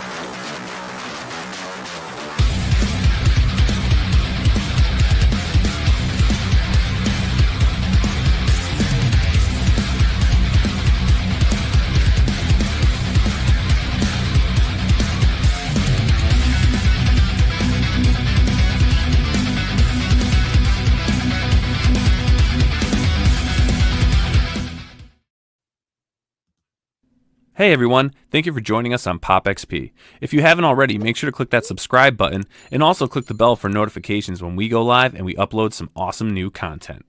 Also, don't forget to head on over to Twitter and follow us at the Pop XP and over on Instagram at the Pop XP.